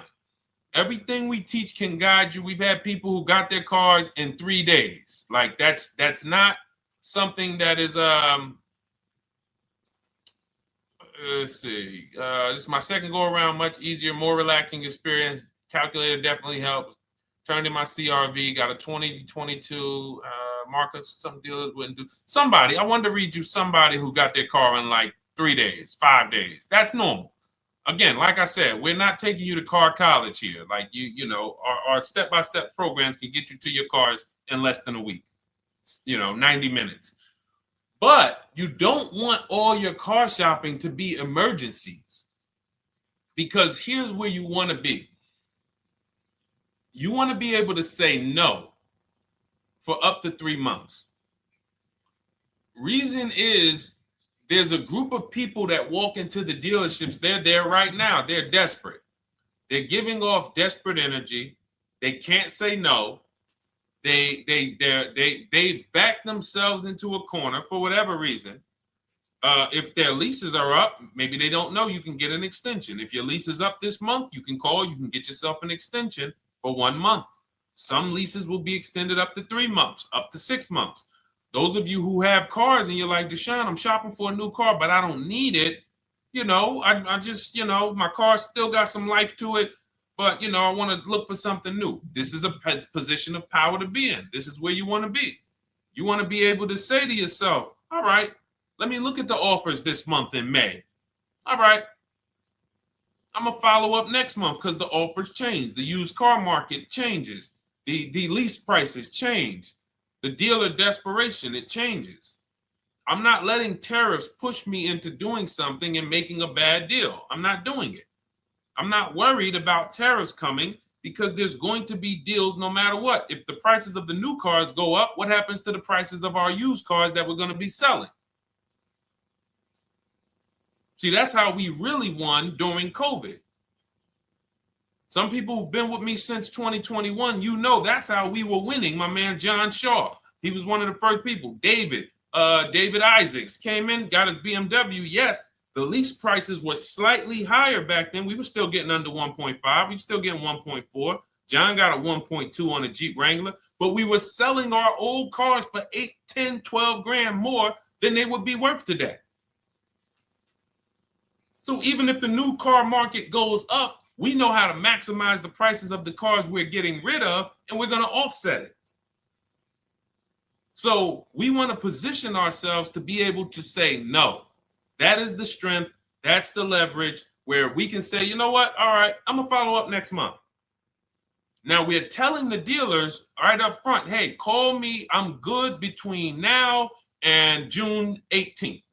I'm good between now and July 20th. So now what those dealers say is, okay, this is a serious customer. By the way, we have all this in templates. In my book, you fill out the template, you fill in, here's the day you can buy a car. This is your deadline. When we blast it out, these are things you can call dealers and you can tell them, hey, I'm good between now and anytime before the summer. Call me if you get a black one with the red seats and this package in it. If you want to call around, you want to do it that way, you could do that. But what you're letting them know is, call me when you want to make a deal. I can make a deal today. Let me see the numbers today. Great. All right. If sometimes you'll see that a car is a little bit out of the range we want it to be in, you might say, man, I'm looking for it to be around, 505. This thing's coming in about 550. Okay, maybe I'll check next month, see if the program gets better.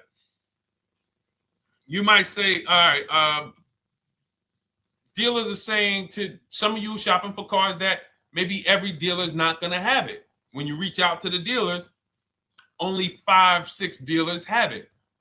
But they say, hey, I got something coming in May. I got something coming end of May, June. Is that good for you? See, they're desperate customers. They can't say yes to that because they back themselves into a corner. But you guys now operating with a 90-day shopping cycle. If a deal comes today, I'm jumping on it. But if you got something coming next month, I'm jumping on that. Call me when you're desperate. Call me when y'all have that meeting. Hey guys, we're way behind. Listen, we need a deal. I'll take any deal right now. Hey, is that person that Sheila McCauley, you know, that last month, her number, we couldn't make that deal last month. Did she get a call yet? Hey Sheila, did you get a call yet? No, I'm still waiting. Okay, great. We can get to your number now. Perfect. Thank you. Positioned. So we want you to be positioned when you use what we teach, whether it's the Cars from Home digital book, whether it's the Shop with Deshone. For those of you who are like, Deshone, let's do this together. I want the checklist videos. I want coaching. I want to be able to pop into the Facebook group, ask around. We can't give you that for $24. No author can give you the support. I got tons of books. Dare to Be a Man, In His Steps, Tony Robbins' book. None of these authors can give me support for the price I paid for their book. That just can't happen. But some of you are like, you know what? This is a big investment. I want to make sure I have access to, you know, systems for life. That's the Shop with Deshone done for you video checklist. And then you got coaching direct with me in our Zoom calls every first and third Wednesday. Twice a month we do. And then we got our private Facebook group with 1,600 people. And then some of them are sharp as me. I'm telling you, let's look at, you know, y'all know I brag about Rosalie. If you like Rosalie, if girl got 4 cars in within a year, you know. Her first car was the Infinity. She got her Infinity truck. And I was sharing her a lot last year when she got her Infinity QX60, but she recently shared that she got 3 vehicles. And hold on, where is she at? I just had her up. So this is the people that's in the group. Like, look, 3 vehicles. Big shout out to Deshone the Auto Advisor for making these incredible deals happen. 3 new leases for my sons with only first month's payment down. She got a Nissan Rogue, almost $37,000 vehicle, $399 a month, no money down. Mazda CX-30 Sport, $28,000 vehicle, $28,300, $339 a month. That's a 1.2% lease. And she got a Mazda CX-50 Premium Plus, $40,400 vehicle, $420 a month. 2 1% leases and a 1.2% lease. And the cherry on top, she says, I sold 2 leases. Some of you don't even know you could sell a lease. She said, I sold 2 leases. She had equity. Now, not every lease has equity. But if 8 out of 10 leases don't have equity, then 2 out of 10 do. So if you've just been dropping your leases off at the dealership, hey, here's my old lease. Let me get the new one. Hey, here's my old lease. And you have not assessed the equity. Could there be equity in it? Imagine how much money you've left on the table. Imagine how much, wow, I didn't even know you could sell leases. She sold 2 leases, 2 2021 Elantras, walked away with $6,737 in equity. Deshone, I could not have done this without you. Your program is a game changer. So this is what we want. We want empowered car shoppers. We want people who are not intimidated. I don't care what this market does, whether I need a new car, used car, whether I got bad credit, whether I'm a high mileage driver, it does not matter. We have strategies to make sure you are going to win in this market or any market. Does not matter. Okay? So, for those of you who don't know, the whole show was sponsored by my new digital book. It's called Cars from Home, 7 Steps to Saving Time, Money, and Avoiding Dealerships. It's 5-star rated. Thank you to everyone who's rated it, reviewed it. It has everything we teach in a step-by-step format. It's normally $97, but as part of our welcome offer, you can get yours for $24 in my TikTok bio, in my Instagram bio. Click that website. It's the carsfromhometoolkit.com. Or we have a link for you guys in the YouTube comments, in the Facebook comments, and you just click the $24 welcome offer, good for 30 minutes. And for those of you who have different learning styles, or if you just want some free advice, we have some links in there for you as well. Whether you are a do-it-yourself type, whether you are do-it-with-me type Deshone, or whether Deshone, I think I qualify for that done-for-you shopping, where I can relax at home and you guys go do that work. Or like I said, you want the free advice, just start with our cheat sheets and you can go from there. Whatever is right for you, you get it done. We just want to move you from anxiety, from, oh, I don't know what to say, from watching people online who call dealers and negotiate. Hey, take off $5,000 so I can have a viral video. And now you're talking to an 80% dealer. So the 80% dealer has the $5,000 to take off. So you look like, hey, yeah, see, I just got them to take off $5,000. We don't negotiate with dealers with fake fees. Like there's a saying, we don't negotiate with terrorists. Cars from home, we don't negotiate with dealers with fake fees. None of that stuff matters. Because what you want us to think is, look, see, I took off all of this money. Don't you want to buy the car now? But you took off the fake money. Had we been talking to a 20% dealer, what money are they taking off? The real money. The real money. So if we have two dealers, well, let's say 8, because y'all know I use the 80%. So the 80% are over here. The 20% are this small group over here that we got to find. Now, the 80% are starting so high that when they take off all the money, it's fake money. We marked up our cars. We got platinum kits on them. We got the Hertz service plans on them, and the Simonized kit and the low, all of that stuff. Okay, so yeah, we done took off 5,000 for you, but 4,000 of it was fake. Meanwhile, this 20%, they don't have the fake. So when they take off 4,000, it's real 4,000. And we over here talking to these people. Hey, take off all that fake money. See, guys, you can do this too. So listen, we bidding is the way to go. You cannot negotiate your way to a below market deal, but you can get bids and it will make your life easier. You'll start to enjoy your car shopping. You'll start to feel like you're empowered. You're the prize. Someone won your business. They won your loan. They won the opportunity to buy your car. You are the prize. So that's what it's about. So we are here Monday through Thursday, 12 noon.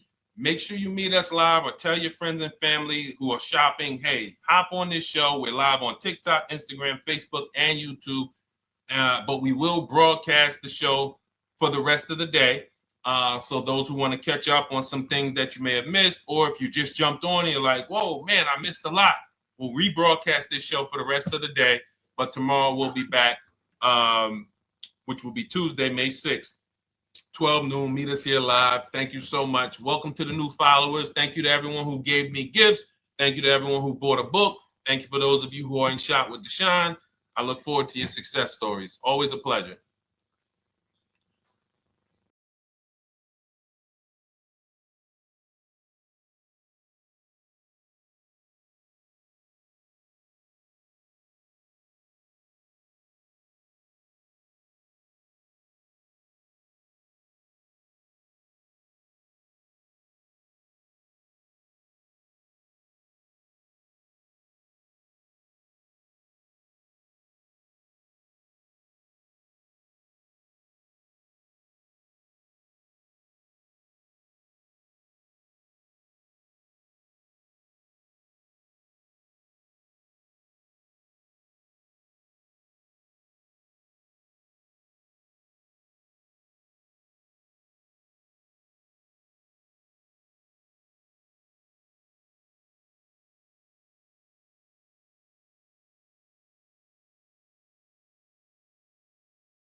And welcome to our Tuesday, May 6th live. We do these live streams at 12 noon, Monday through Thursday. I am your host, Deshone the Auto Advisor. And for those of you who've never met me, I have devoted the last 4 years to teaching people how to get the best deals on cars and to learn all the mistakes that the industry, the car industry, would love for you to continue making, because they make a lot of money when you make mistakes. And so what we do here is we really just do questions and answers. I will teach on various topics that I feel are widely misunderstood, like the subject of leasing. And some of you who are new here, if you've never been here before, could you type a 1 in the chat if this is your first time on a stream? We do these streams about 60 to 90 minutes. And if you're going to get the most out of them, we just ask that you lock in, that you focus, because we will be talking about $1,000 mistakes. Nothing here that we'll be talking about over the next 60 to 90 minutes is hundreds of dollars. You know, I'm not looking to, have you spend some time with me on a Tuesday to talk about how to save hundreds of dollars. No offense, I'm sure that's important to some people, but we are here to talk about things that are affecting your bank account by the thousands every year. And so if you got some time, I would love for you to hit the like button, like wherever you are, and let's just tap in. You can start to type your questions. This whole stream is sponsored by my new digital book. It's called Cars from Home, 7 Steps to Saving Time, Money, and Avoiding Dealerships. It's a digital book. It's 5-star rated. Thank you to everyone who's rated the book and reviewed it. And it's normally $97, but for the next 30 minutes while you're watching, you can grab your copy for 75% off. That's our welcome offer. We always like to reward people for taking action. So you can get your copy for $24 instead of $97. And you can just head to my TikTok bio. You won't leave the show, my Instagram bio, the Facebook comments, or the YouTube comments, and use that link to get your welcome offer, and you'll have everything we teach. So as we go through this for the next 60 to 90 minutes, if you're like, whoa, Deshone, this is a lot. Wow, this is a lot. You can grab the book and make sure you have everything that I teach and everything in a step-by-step format. Okay? So I have my man Dolan moderating. Good afternoon. Thank you, Johnny Miller. Good to see you, Lil G. Again, guys, we are live. This is our Tuesday, May 6th live. We're live every Monday through Thursday at 12 noon. But we do rebroadcast these throughout the day. For those who cannot make them, you can watch the rebroadcast, or if you got to go back to work, we'll be rebroadcasting it for the rest of the day until our show tomorrow. All right, so let's start with the questions. You can feel free to get into it. Okay, do you have to get the extended warranty? This is a great question. This is car specific. A Honda, Acura, Toyota, in most cases, have always had low cost of maintenance and their parts are inexpensive. When you're buying an extended warranty or you're considering it, it is a risk product. It's an insurance plan. So that means you can pay for something and not use it, just like car insurance. You don't necessarily use your insurance until you have an accident. Same thing with an extended warranty. It's an insurance policy. So what you're trying to do with any insurance is see what is the likelihood that what I'm paying for this is going to exceed the price if I did need to use it. So in the case of a vehicle, when you're trying to determine what should I get an extended warranty, there's 2 things that are important. Does this vehicle that I'm purchasing have a high likelihood of things going wrong? We know, and some of you have had cars with histories, and we know there are certain cars, they tend to have things go wrong more than others. And what I like to do is go right to Google and type in repair cost, because this is the second item that we are looking at. We're looking at average repair cost. So if you're buying a 2010, a 2015 Nissan Altima, 2018, Hyundai Sonata, you go right to Google, you type in 2018 Hyundai Sonata average repair cost. Now, if you see that those typically go on the lower side, then that can take a lower set of risk where you might say, all right, likelihood of these things going wrong on this car is slim. But if you see that the repair cost is on the mid to higher side, that's shifting more risk to if something goes wrong, the cost for you to pay for it out of pocket will probably exceed the warranty. So when I work for Mercedes-Benz, who's new here? Type a 1 in the chat if this is your first time on a stream with us. First time you've ever been here, type a 1 in the chat. First time. What's up, William? What's up, DJ Ant Nice? Good to see you. Maggie, good to see you. Enrique, good to see you. Miko, good to see you. Tetra Washington, good to see you. Jan, good to see you. Claire Clairvoyant, good name. First time, if this is your first time, just type ones in the chat so I know. I don't want to assume anyone knows who the heck I am and what my experience is. Daniel Thompson on Facebook, great to see you. So I worked for Mercedes-Benz for 5 years, General Motors for 5 years, and I ran my own brokerage, my new car brokerage, called Cars from Home. I started it in 2016.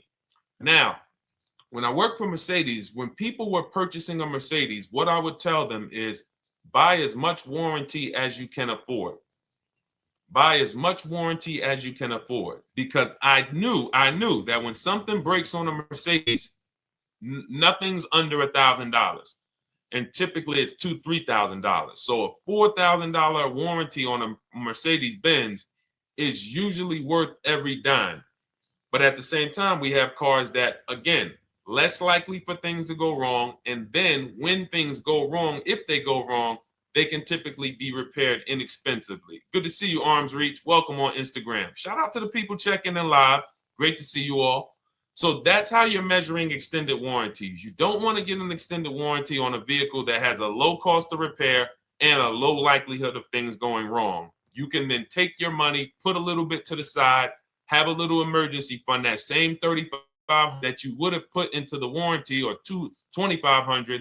You put that to the side over the course of a year, 2 years, put $100 a month to the side, and then have that be your cushion just in case things go wrong. It's better for you to have that money in your bank account, and if things go wrong, you take it to your mechanic. You must have a local mechanic.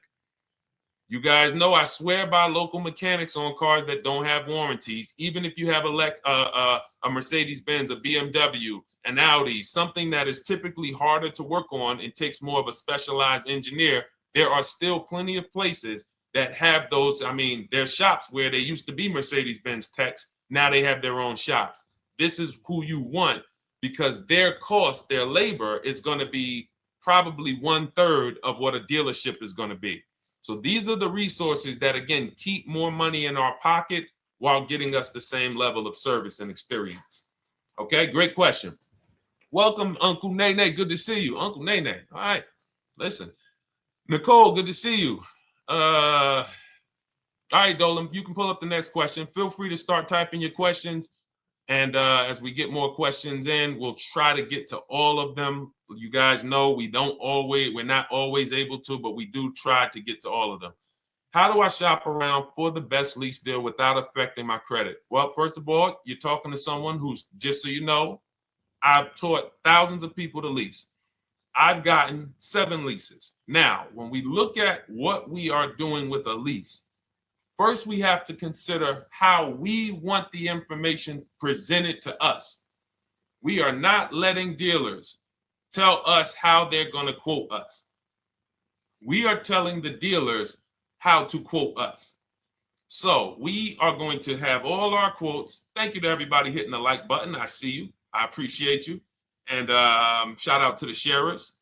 As I see people who share, I always like to give the shout outs to the people who share this broadcast with their friends and their family. And thank you to everyone who's giving gifts on TikTok and Instagram. Appreciate you all.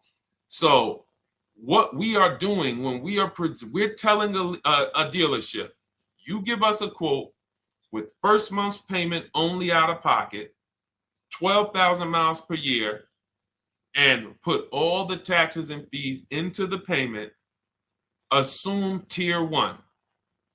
So we are presenting it now in my book and in my Shop with Deshone programs, my video checklist. I have all the templates. If you're going to do this yourself, you just need to remember how you're presenting this. You can call around to dealerships, because there's 2 ways to do this. Shopping from home. Cars from Home is about showing you guys, and I'm going to be showing you guys a ton of payments. And listen, I don't want you to feel bad, because some of you are going to see that you've left a lot of money on the table. Part of what I have to do here, and I've been doing it for 3-4 years now, is I have to tell you the bad news. For 3 years, I did a masterclass called Everything You're Doing Wrong Buying, Selling, and Leasing Cars. We put probably over 15,000 people through that masterclass. But those were people who were willing to hear the bad news They knew, Deshone, I got to hear the bad news to get to the good news. So as I show the difference in the prices that we get and the people who listen to me get, more than, forget about me, the people who are like you, the people who are on a live, saw a video, and then took action and learned and use our processes, the results they get compared to what you're getting. You're going to see, wow, they're saving $3, $5, $7, $10,000 more than me every single car. And so the Cars from Home system is about bidding. It's about turning your car purchase into a bid. You're no longer begging. You're no longer going into a dealership and begging one dealer to sell you a car, and then you go to another dealer and beg them, sell me this car, please take my money, please take my money. Meanwhile, you're not seeing the entire market and the people who would compete to get your business and gladly give you the service that you deserve by giving them a $30 to $50 to $100,000 transaction, which is what your car purchase is. So now so the big thing to understand right off the top is, now I need to learn this bidding. I need to learn to get multiple offers. So you can do this by phone. You want to do this by phone, you can call around, but you must give them that information in order for you to compare the deals the right way. Lynette, good to see you. Christina, good to see you. Melvin, good to see you checking in. Rudolph, I see you. Once you actually give them that information, 12,000 miles per year, first month's payment only, due at signing, taxes and fees in the payment, assume tier one. I want the tier one offer. Even if you think I not qualify. Now, if you got a credit score above 670, all your FICO scores, most of you will qualify for most tier one leases. So you want to see, what does this look like as I get my offers? Once you get your offers in this format, you can use the 1% rule as the gauge.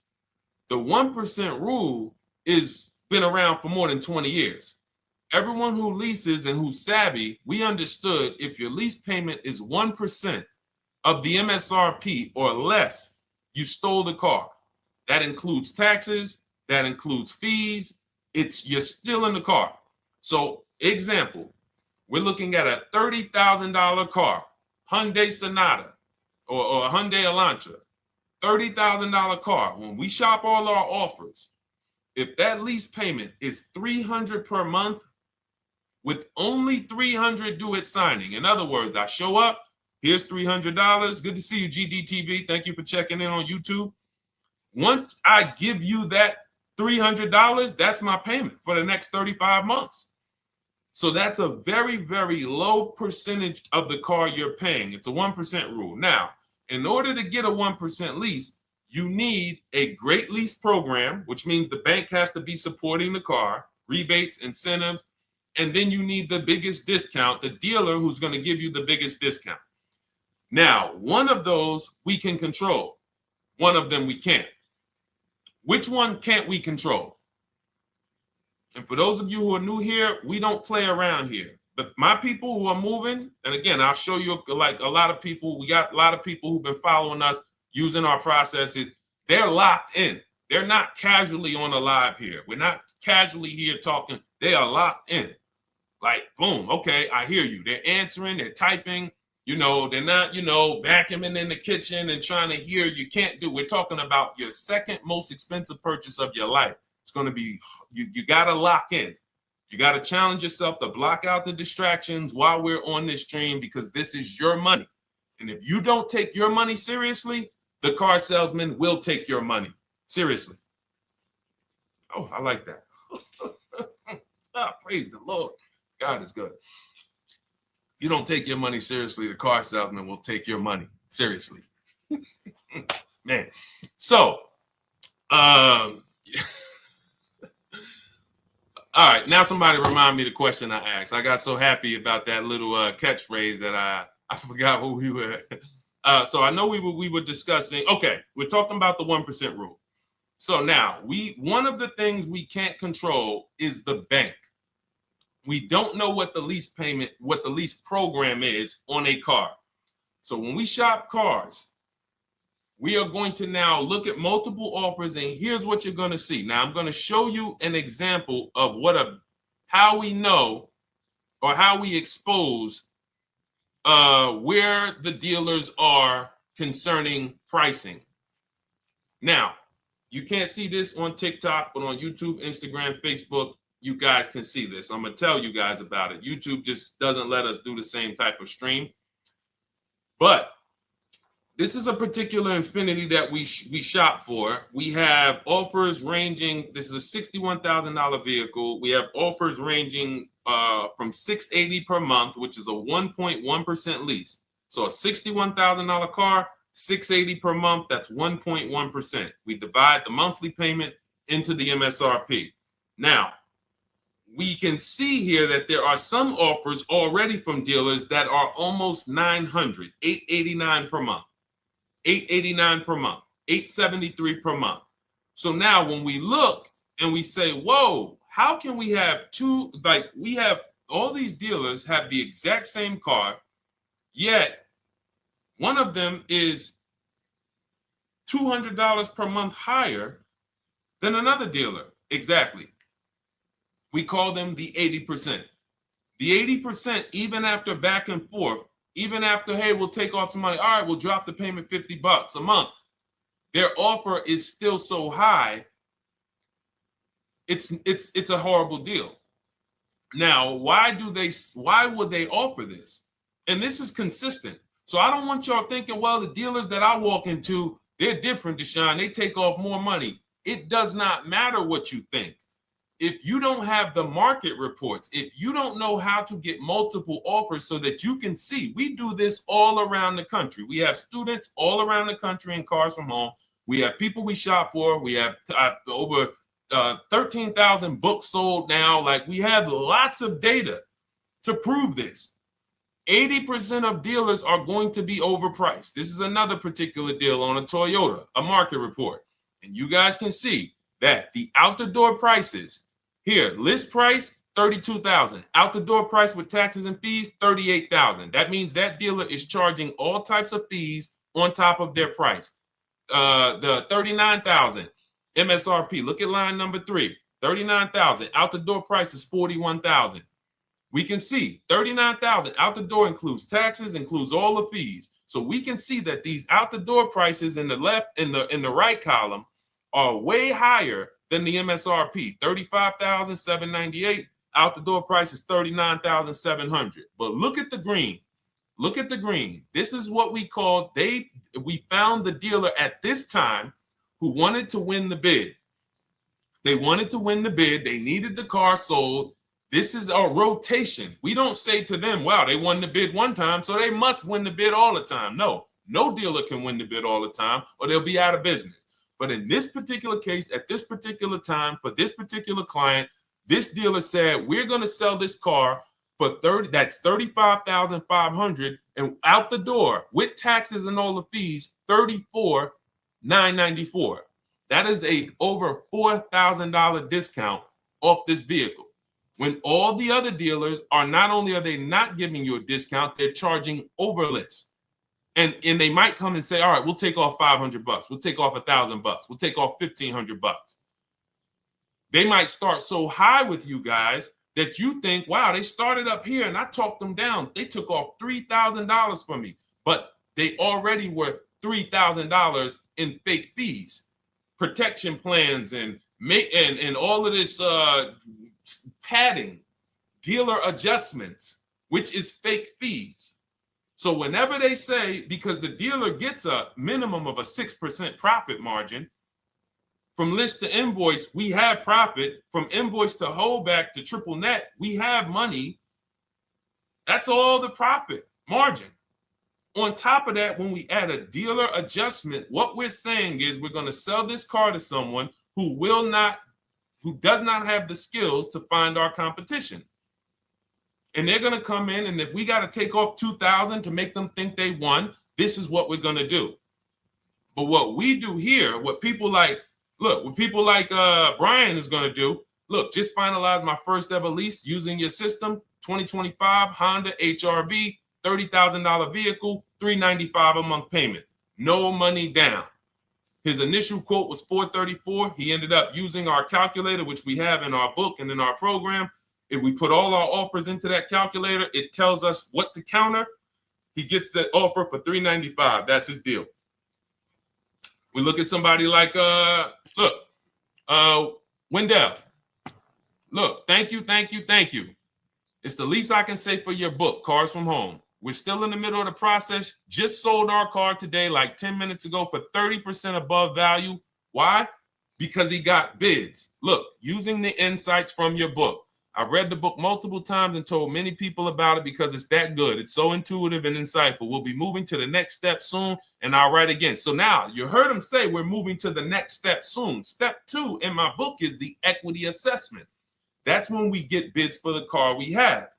We get bids. You're going to go to, listen, you should never be trading your cars in. Let me ask you all a question. Do we get the most money for you name me one thing that we get the most money for that thing trading it. Name me one thing. If I had this iPhone, do I get more money trading that iPhone in for another phone, or do I get more money listing it online and selling it to whoever will pay the most? Trading or selling? Let's go. Who's locked in? Tax advantages are very small. I understand you, Ronald, but the tax advantages, we have people that are selling their cars to cash buyers for $3 to $5 grand more than what they can get on trade. A tax value, a tax advantage for the difference is not, it's minimal. Exactly. Thank you, King Carter. You listed. So the money is in the bids and the competition. So going back to this person who asked the question, how do I get the best deal on a lease? It's going to be through multiple offers. That's my 2 favorite words. I would wear them on a shirt if I didn't wear unlearn, relearn. Because more than multiple offers, I need you to unlearn. Because the people who come with bad information from years, Deshone, this is not how my uncle taught me to buy cars. Deshone, this is not how I ever heard about getting cars. I was always taught just go in and just don't tell them about your trade and then ask to see the invoice and all of this stuff. That's what I was taught. Yeah, but you're not going to get the prices we're getting until you unlearn all of that bad information. Bidding is how we buy everything. When we go into the supermarket to get spaghetti sauce, all of those companies are bidding. They're bidding. Hey, listen, we'll sell you this for $3.99. Hey, we'll sell you this for $5.29. But we got a better product. We got quality. Look at us. Look, it's all bids. Everyone who wants to sell us something is competing, except car dealers. Y'all notice that? So the mindset that y'all got to have if y'all want to really win and save all of this money and get these huge discounts is I'm going to start purchasing and leasing cars like I buy other things. It's going to be a competition. And I promise you, your whole life is going to change. Your entire car buying experience will change forever.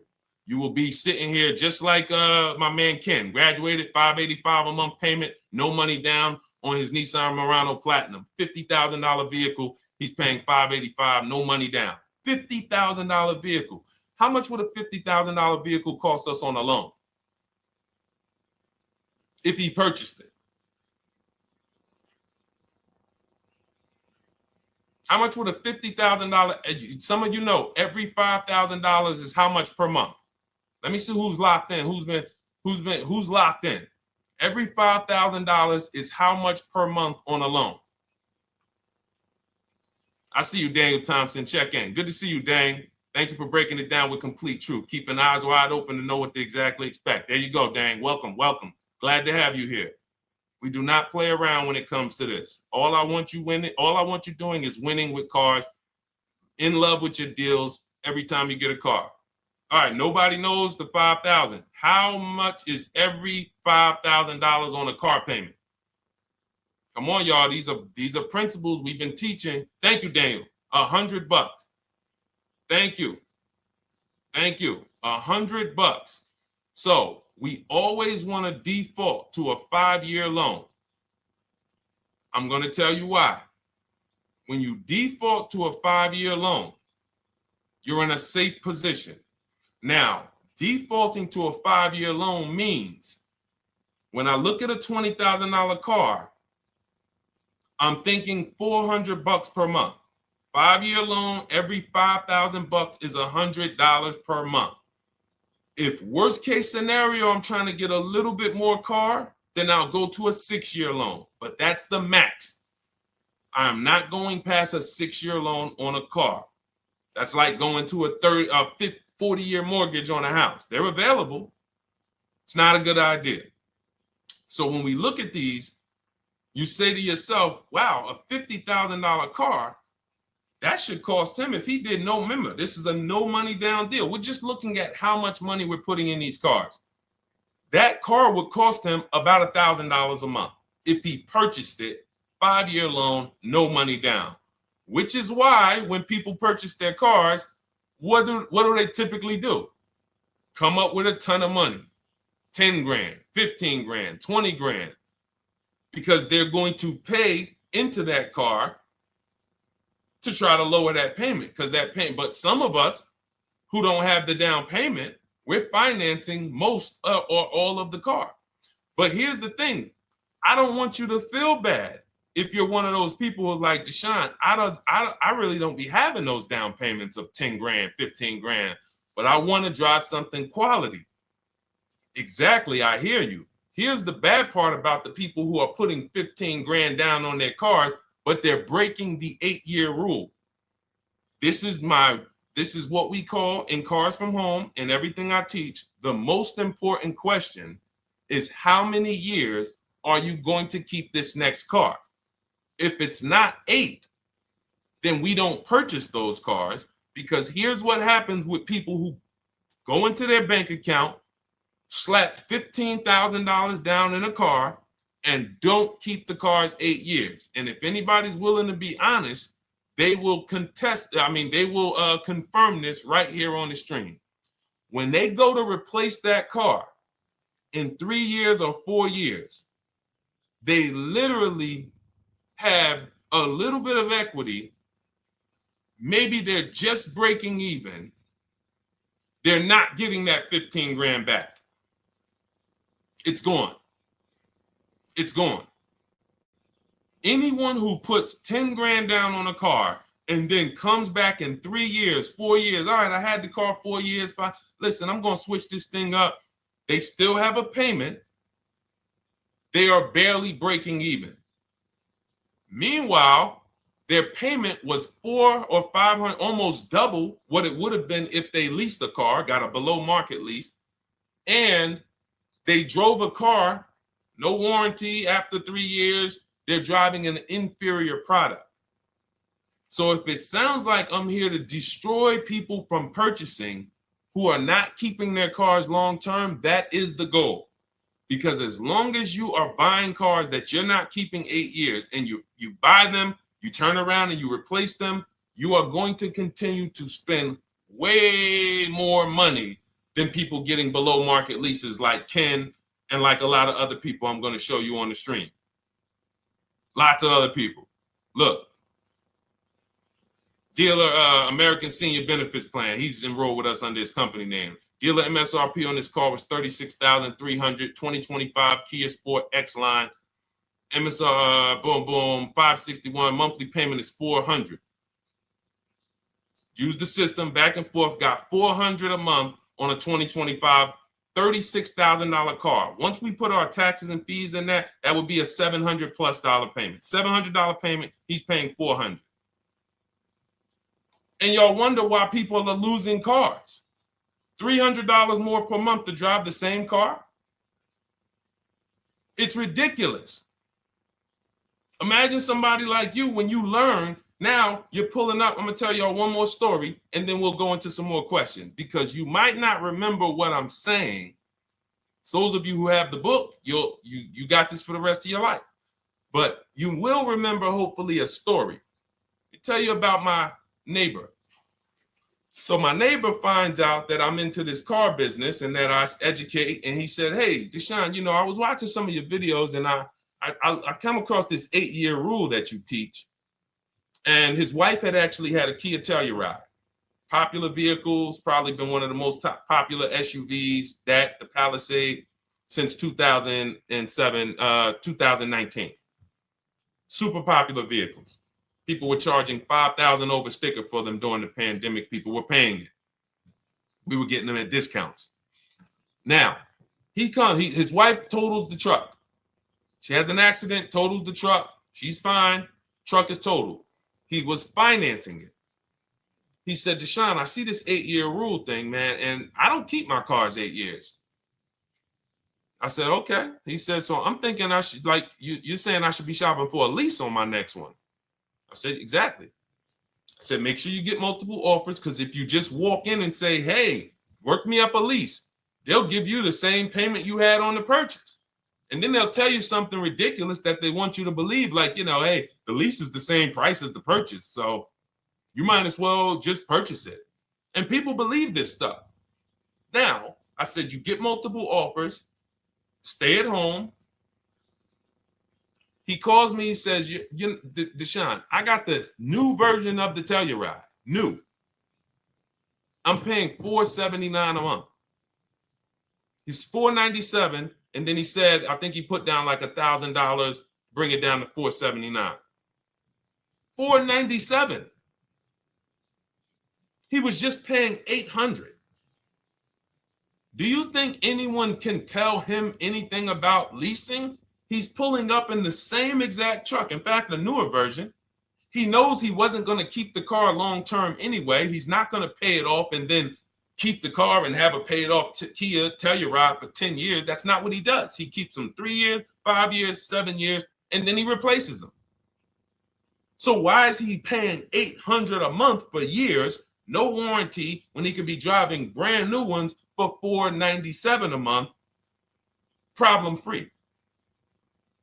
But as I said, some people are determined to pay more. But the people who, once you get this leasing thing, if you're not keeping your cars, it will change your life. Now, again, I got a car I'm purchasing, we're keeping it. Anything you are buying, keeping 8 years, forget about leasing. It shouldn't be a thing. Who keeps their cars more than 8 years? Let us know. You're an 8+ year person, let us know. In fact, I don't even want to ask, who has a car right now that they've had more than 8 years? And then we'll answer. I want to get Kathy's question too. And then let's get some purchase questions. Let's get some used car questions. Let's get some bank financing questions. We do it all here. But one of the most misunderstood subjects is this leasing thing, and it is costing you guys thousands of dollars every year. And you're driving old cars with no warranties, paying high payments on them because somebody told you you should be purchasing cars. I'm here to tell you they owe you money. They owe you money. All right? So who has a car right now that they've had more than 8 years? Let us know. How many years have you had it? And by the way, for those of you who just joined, this is our Tuesday, May 6th live. We are live every Monday through Thursday at 12 noon Eastern time. So for those of you who are here catching us live, that's when we're live. We will rebroadcast this and replay this show throughout the rest of the day for those who could not catch it, or if you had to jump off, go back to work. You're like, oh, I got to go back to work. You can catch it on the replay throughout the day. But we are live Monday through Thursday at 12 noon. So welcome to the people who are here. EJ, driving a lot of miles does not matter. Let me break this down for you. So right now, let's go to somebody who else has a lease. Let's look at, because who's heard with leasing you can't drive too many miles? Who's heard that, right? Type me if you've heard that. Let's go. Type me if you heard that. Come on, where's the locked in people at? I see Kathy, I see EJ, I see DJ Ant Nice, I see XP. All right, I see Mr. Slim. Welcome to the community. I see Rhonda. All right, where are the locked in people? Instagram, where we at? Locked in. All right, dang, I see you. Jamel. All right, perfect. So, Sherry, I see you. Sherry Baker on TikTok.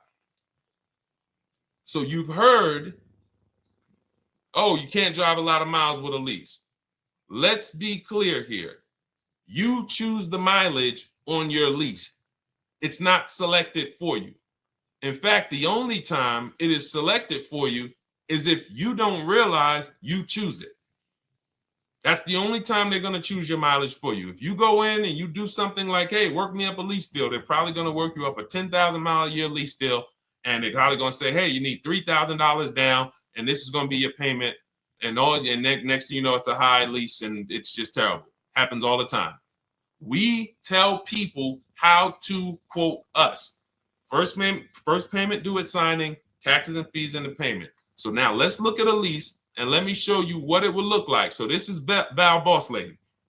She's in our Shop with Deshone program. Everything that you guys know that we're talking about here, if you're like, hey, I really, really want to go deeper, I want the step-by-step, the blueprint, that's my digital book, Cars from Home, 7 Steps to Saving Time, Money, and Avoiding Dealerships. Normally $97. You get a welcome offer. It's 30 minutes because I want to see you win, and you get 75% off for 30 minutes. If you go to my TikTok bio, Instagram bio, YouTube comments, Facebook comments, click those links, and then click that one that says $24 welcome offer. 30 minutes only, reward for taking action. You have everything we teach, the low market leases, the low market purchases, used cars, bank bidding war, making banks and credit unions bid, all of that, $24. You can, somebody emailed me yesterday, said, I'm $15,000 up with what I've learned from you already. And so if you can get it for $24, you can save tons of money for the rest of your life on a $24 investment. In this case, Val's in our, she's more of a wants to do it with me type. Videos, checklist, she doesn't want to read. That's our Shop with Deshone, do it with me program. I coach people. And so she gets a deal on this particular car. Same information, by the way. Not better information here than the book. It's just different learning styles. So she gets a $51,000 electric vehicle, 2025, beautiful vehicle. She's paying 1.16. So her payment on this car, on this $51,000 car, let's continue to make sure we understand the price of these cars. $51,000 car, her payment is $591. No money down. Now, some of you might say, wow, if I got $591, I'd probably put like $3,000 down, bring it down to $499. You could do that. That's how we can do. We can do that because she already got an incredible deal. Then we're just determining how we want to structure our payment. And thank you for everybody sending me gifts. I appreciate you. Thank you for all the badges. I don't take it for granted. And thank you for everyone who's hit the like button. Those of you who are double tapping the screen. Every time you hit something on TikTok, you like it, you double tap the screen, you keep running those likes up. We appreciate you. It does matter. It helps spread the word. So let's say Val wanted, she's a high mileage driver like EJ. Let's say, EJ, how many miles per year do you drive? 20,000, 25,000? Let us know. I'm gonna show you why. In my book, I have 2 strategies for high mileage drivers. I'll tell it to you guys right now. How many miles a year do you drive, EJ? 25,000, 20,000? Those are both high. Let us know. Or if anybody, else, because, anybody else who's a high mileage driver, let us know. How many miles? 26. All right. Thank you, EJ. So let's just round that to 25 for now. Let's just round that to 25. So let's say instead of her $591 payment for a $51,000 car, now you could shop for a $30,000 car and you can have a 1% payment. If it was, a similar deal, you'd be paying $300 a month. In her case, she has a $51,000 car. She probably wanted a nice SUV that looks beautiful, that some other people are paying $1,000 a month for. She's paying $591. But if she wanted to bump it up to 15,000 miles a year, she'd be paying another $30 more per month. She'd be paying $620. Now, if she wanted to bump it up to 20,000 miles per year, she'd be paying probably another $80-90 per month. So she'd probably be paying $700 to drive 20,000 miles per year. Now, let me tell you guys, because some of you guys who are like, yo, man, those payments are high. We're talking about $50,000 cars here. So if you were shopping for a $30,000 car or $35,000 car, naturally, if we took the same exact numbers, let's take a $35,000 car, 1.16 lease. That's a 406 payment, probably $399. So now, in order to go, and let's say you're a high mileage driver, just like EJ, you want to add another 15,000 miles to your lease. You're probably going from 400 to 550 or 575. But you have all the mileage you need. And here's the beautiful thing about that. If I'm paying $175 more per month, but I get all the mileage I want, and when I drop this thing off, I get a new one, I don't have to worry about negative equity, and I put no money down. That is way better than what most people are doing out here, what everyone's doing. Because I'm gonna tell you what most high mileage drivers do who don't put money down. They will go in, buy a car, take a super long loan, 6 years, 7 years, just so they could afford the payment. Now, here's what happens. They drive the car, they put 25,000 miles a year on it. They come back in 3 years or 4 years, and they say, wow, I got 100,000 miles on this thing already. Let me go and swap out the car. What situation are they in at that point, guys? You put 100, you got a 6-year loan, average loan. You drove 25,000 miles per year. You put 100,000 miles on the car in 4 years. You come back, you still have 2 years of payments left. 15 grand negative equity. I used to see it all the time. Thank you, I am rich. Locked in on Instagram. I see you. Locked in. See it all the time. Every car salesman who has dealt with a normal 25,000 mile high mileage driver that does not keep their cars sees it all the time. They come in, yo, man, what you do for a living? Man, yeah, I do DoorDash, I do Uber. Oh man, I work in sales. You know, I'm on the road a lot. You know, I'm here.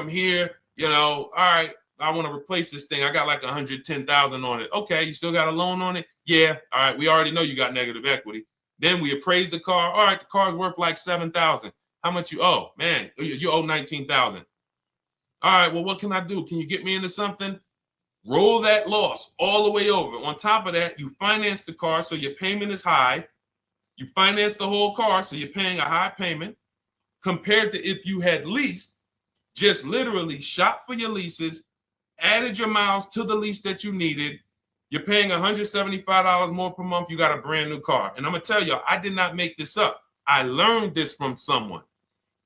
A lot of what I'm teaching you, I learned from my clients when I was in the dealership. This guy, I worked at Hyundai for six weeks. Man, this dealership, the owners got indicted.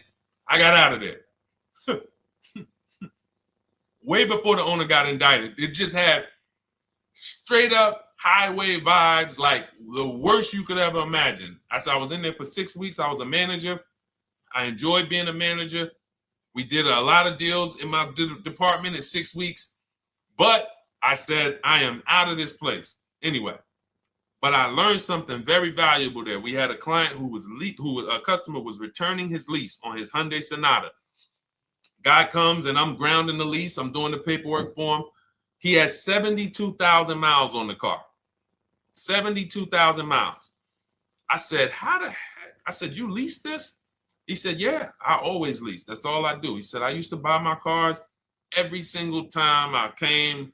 I had to put large down payments, 10 grand, and then I'm still having negative equity when I come to trade it in. I'm having high payments. It's ridiculous.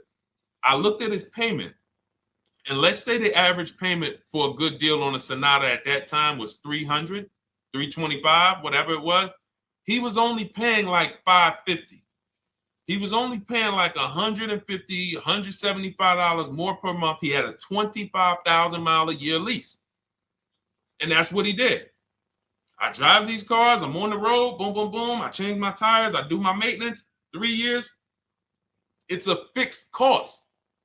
There's no variable cost. I don't have any surprises. I'm not getting hit with a negative equity bill that I got to transfer, which means when I transfer my negative equity, I get less car on the next transaction. Because if I got to bring over 15 grand of negative equity, that's probably 300 a month that I'm paying for my old car when I get my new car. So if my new car was 400 a month, but my negative equity is another 300 a month, I'm getting less car for my money because now I got to take all those losses and bring them over to my new car. This is high mileage drivers and people who don't understand leasing. That's why you're losing so much money. And when you just flip the switch and realize Deshone is not talking to me emotionally, I am not talking to you about never do this, never do this, like these other people who say this, do this. This is how you buy a car. They never talk numbers. Y'all notice that? You notice that, right? You never hear them talk numbers. It's always never do this, always do this. This is the worst way to do this. This is the most expensive way to do this. This costs you the most money. They never talk numbers, though. That's why everything I do is to show you the numbers. Thousands of transactions since 2006 in the car business, helping people the last 4 years all around the country. This is the numbers that they might not understand. So if you're not keeping your car 8 years, it does not matter if you drive 20,000 miles a year, 25,000. You should be looking at a high mileage lease. Or my second strategy for high mileage drivers is this, because some of you want a nice car. This is for my people who you're like, man, Deshone, I'm on the road. I got my car that I do my work in. I kind of, slep it around. I don't really want to lease something and then put, that wear on it. I got stuff. I'm throwing bags in the back, whatever it may be. There's a strategy we created called 2 cars, 1 payment. And what will happen is your first car will be a purchase. And if you have an existing car, you're going to keep that. So let's say you have a car now, you're driving a lot of miles, you're doing your 25,000 miles a year. You pay that car off. You keep that car, and then you go and you lease you something nice, regular mileage. So you might get a 12,000 mile a year lease, and then you drive 12,000 in your mileage car, 12,000 on your nice car. Because some people are like, I want a car that I could, when I need to go somewhere nice, this is what I want to drive. When I'm with my family, this is what I want to drive. But when I go to work 5 days a week, I'm going to drive my mileage car, 3 or 4 of those days, and then I'll take the lease maybe 1 of those days, and I'm splitting the mileage. You still have 1 payment. It's low.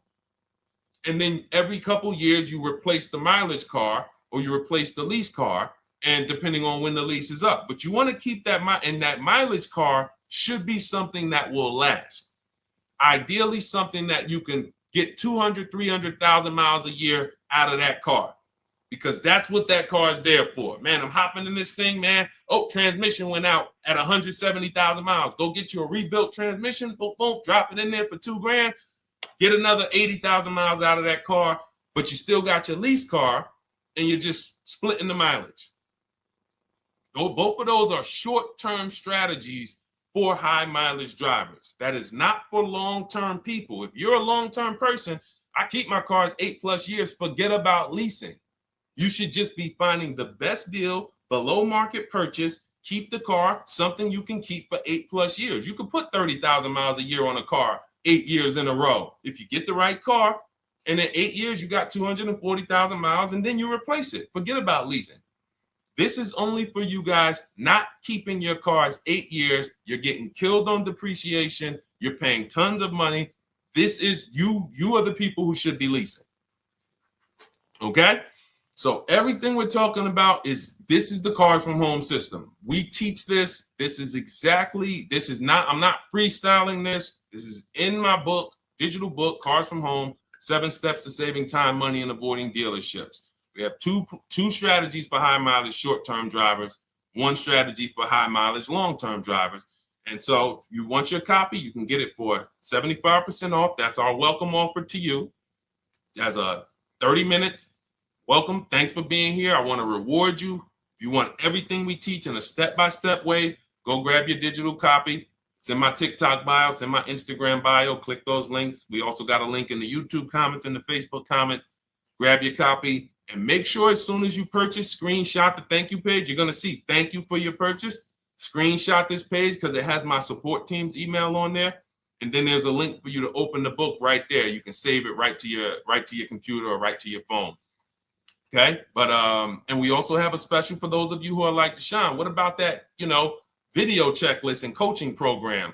That's lifetime access to my video checklist. You're like, maybe Deshone, I don't really read. I like step-by-step videos. And also, I want to be in your Facebook group. We have 1,600 people before you that are in that group. 2,300 people that are shopping with us that have a lifetime access to our video checklist. We have a $200 special for that welcome offer. And so I'm always about rewarding people for taking action with a special offer. It's limited time though. And so get in where you fit in. All right, let's keep it going. Thank you, Corey. Said amazing knowledge. Thank you. And I'm glad I saw somebody said that's a great idea with the 2 cars. Thank you. It's a great idea. All right. You've convinced me to lease my next vehicle. Awesome. Awesome.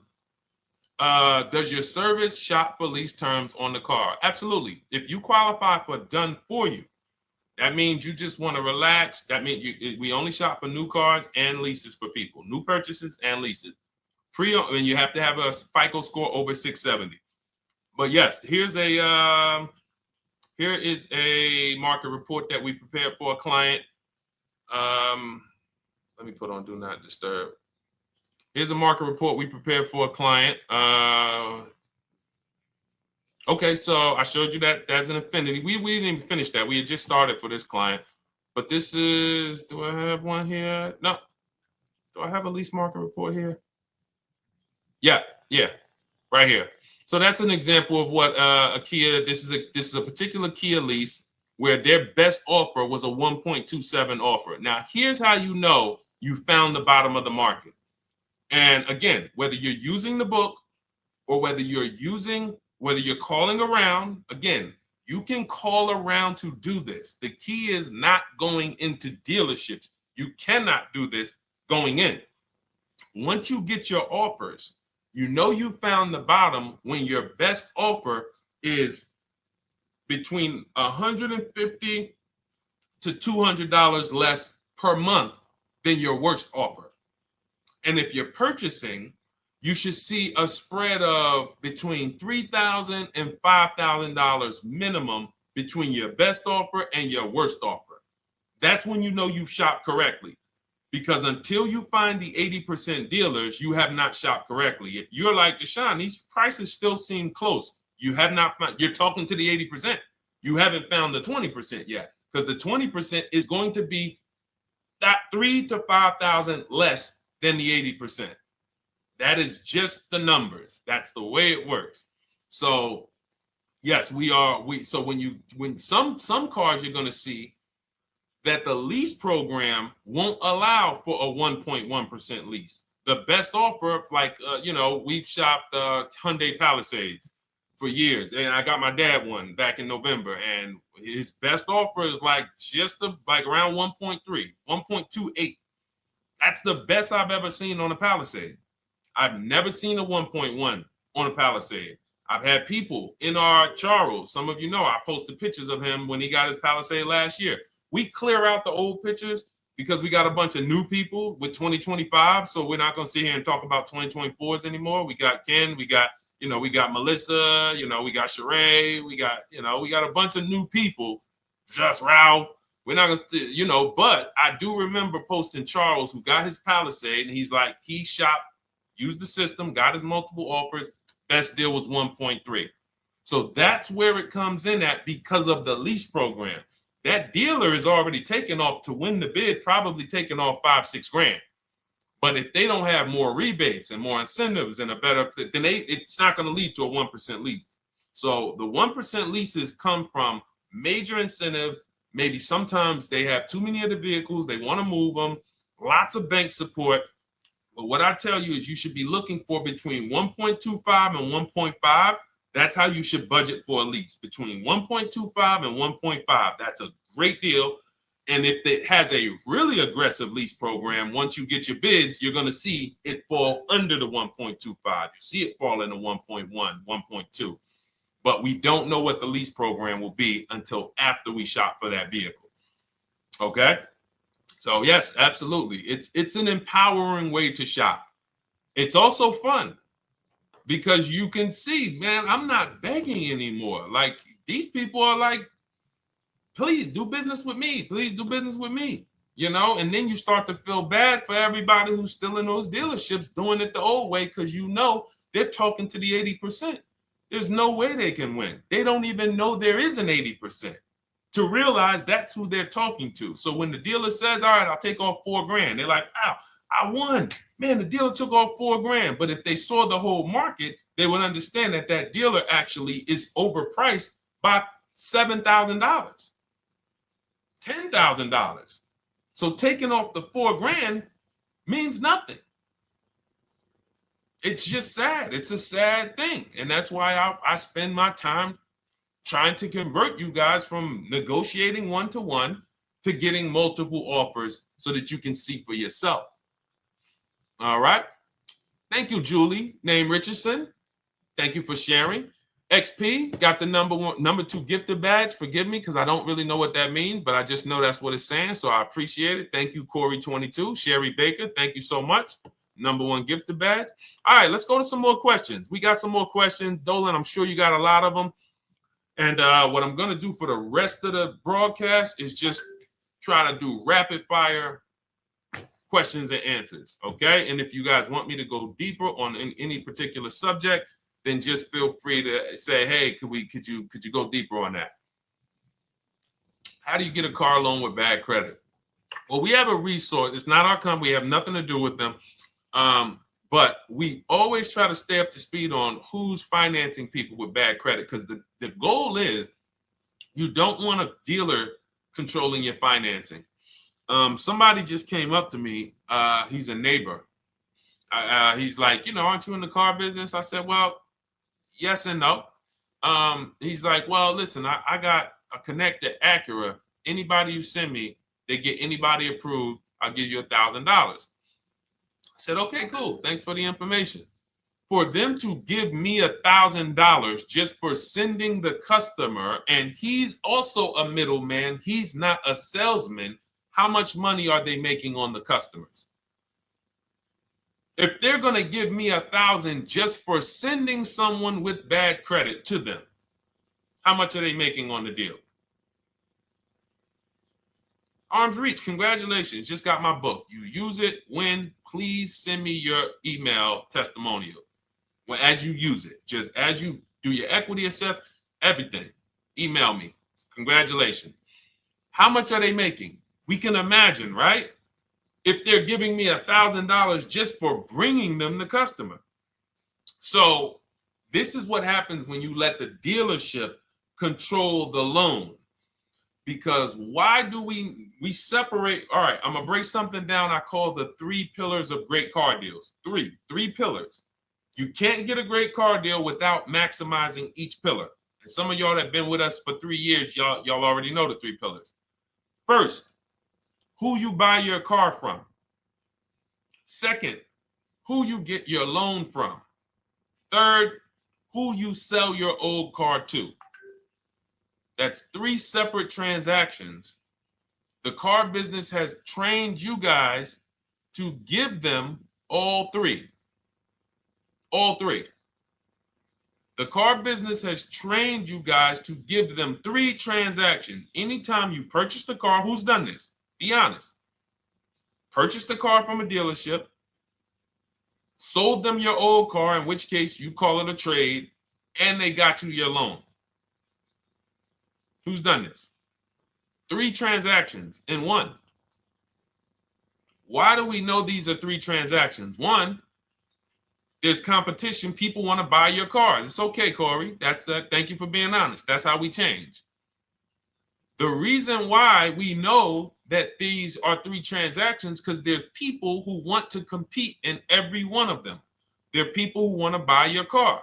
That's why step 2 in our book, we never trade. We get offers from CarMax, Driveway, Carvana, AutoNation, Car Gurus, Kelly's Blue Book Instant Cash Offer.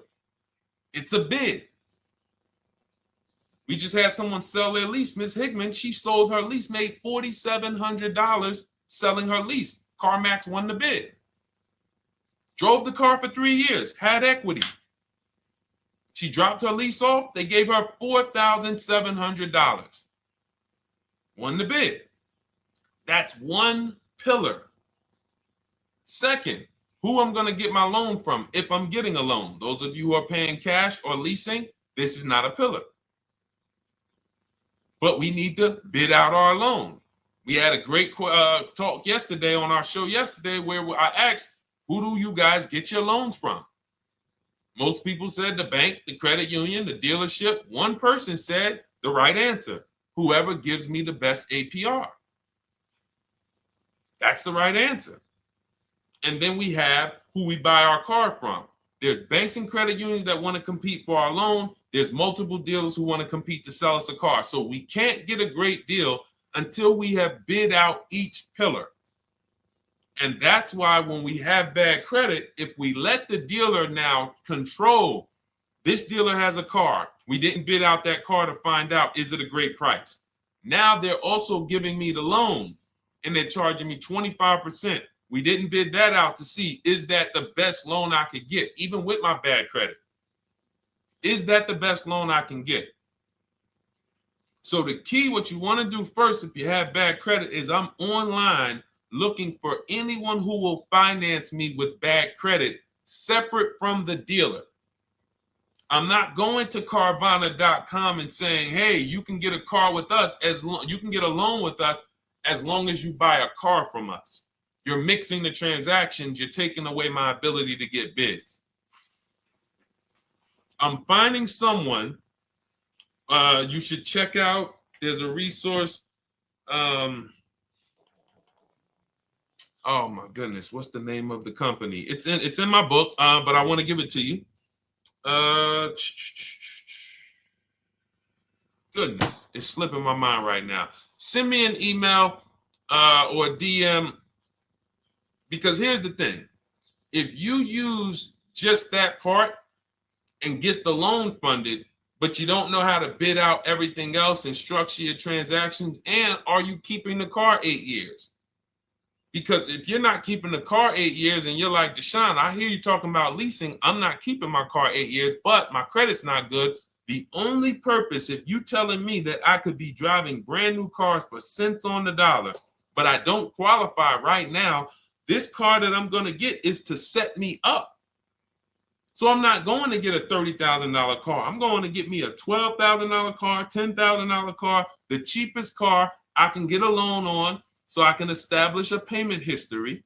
And once I establish a 2-year payment history, yeah, I'm going to drive a car less than what I could drive. I got the money. I could afford more than this. But you're not setting yourself up for the right transaction. You should be setting yourself up and saying, all right, I'm going to sacrifice with this car, drive something that I know this is not my ideal car, but I'm going to build 2 years of payment history. So when I go and I swap into my lease in 2 years, I'm out with a brand new car. I'm paying cents on the dollar, and I won. But it was a plan. It was a long-term plan. This is the second most expensive purchase of your life. You can win every single time, or you can lose and set yourself and your family back 5 to 10 grand each car or more. Every time you get a car, it's 5 to 10 grand more you're coming out of your family's bank account than what could have.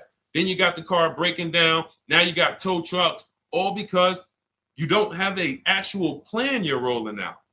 And that's what I see a lot of people do with bad credit. Oh man, I got bad credit. I'm just going to go and get me something. I could afford $600 a month. And they go and buy the most expensive car. But because 25% interest is on the loan, they're not getting the most car for their money. Now, 3 years down the road, they're going to pay the high payment, still have negative equity because the interest is so high. And then they go and swap and do it again.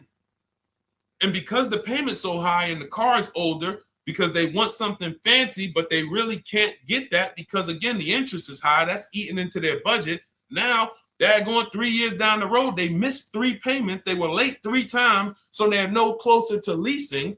Credit's still bad. This is disaster.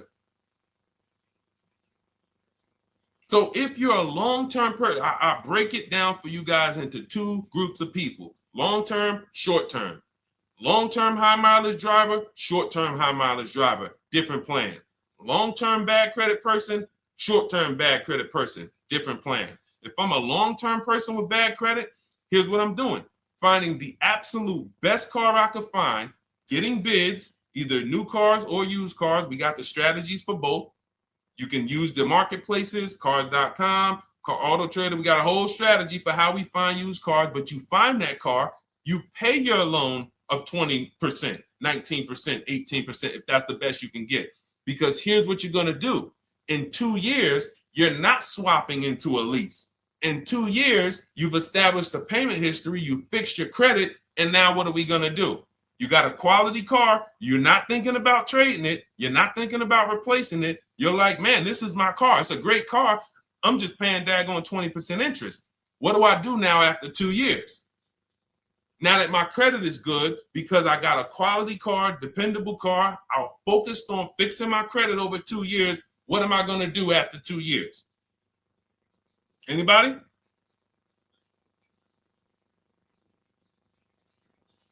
Thank you, Arms Reach. Refinancing the car. Exactly. Exactly. So that's the bad credit long-term strategy. Great car, dependable car, car's not going to break. This car is going to last me 10 years. Right now, when I bought it, 20% interest rate. That was where my credit was. But I worked on my credit. Boom. I'm a 690 now. I'm a 720 now. I'm refinancing that into a short-term, into a shorter-term loan, and I won. Pay this thing off, and I'm going to keep it. Nothing to talk about leasing. Leasing only comes into play where the 8-year rule is concerned. I'm not keeping this next car 8 years. I should be setting myself up to lease, or I should be leasing. That's how I'm going to save the most money, keep the most money in my bank account, have the best car. Not even close. Not even close. All the wins for the purchasers are after 8 years. People who are like, man, Deshone, I got a car, man. I had this thing 12 years, man. It's been paid off for 6 years. I ain't had a payment. I love it. Long-term purchaser. You won. You won. Who's in that situation? Who has a car outside that they've had for more than a decade? Paid off. You can give it to your son. You can give it to your daughter. It's an extra car. That's purchasing. That's the wins. That's what we call the reward stage of purchasing. But you got to get there. All right. All right, let's go. A lot more questions. We got probably another 20 minutes we'll stay on, so let's keep it moving. But again, Lend Buzz, that's the company. Lend, Lendbuzz. They started, I started seeing them about 18 months, 2 years ago, and they were loaning to people with, international students, people who didn't have credit.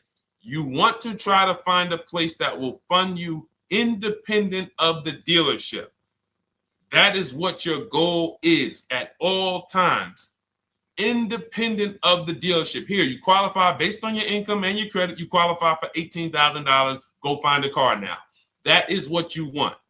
You don't want people mixing the bank loan with the car and two pillars that they are controlling. We're controlling the price of this car. We're controlling your interest rate. We don't want that. Yep, exactly, Cindy. For those who just joined, this is our Tuesday, May 6th live. We do these lives Monday through Thursday at 12 noon, so you can tell your friends, family.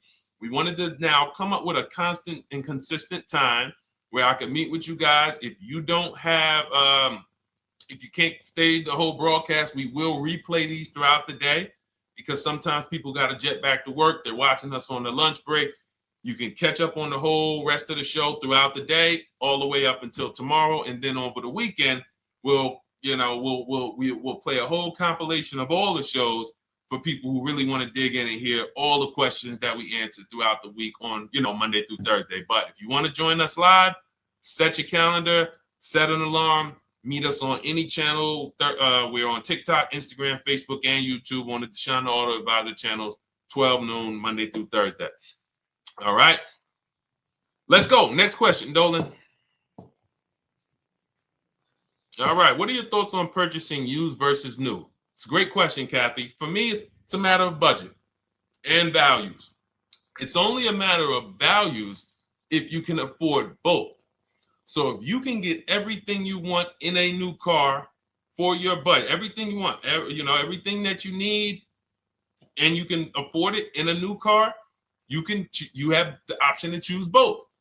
So it becomes a matter of values. In my book, I teach, are you a person who's like, I want to reward myself. I only get a new car every decade. I'm going to keep this thing 10 years. I want the latest and greatest.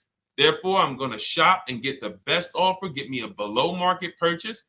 Because y'all notice I always put in a caveat of a below market purchase, below market lease. That's all we're talking about here with Cars from Home. That's all we're talking about. You need to, every purchase you make or lease you get, you want it to be a below market lease or purchase. So now, if I could afford both, is it I'm going to reward myself with a new vehicle, or do I have these other values where I actually want to knock 20 to 30 to 40% off the price to get even more for my money? So that's really up to you if you can afford both. There's no right or wrong there.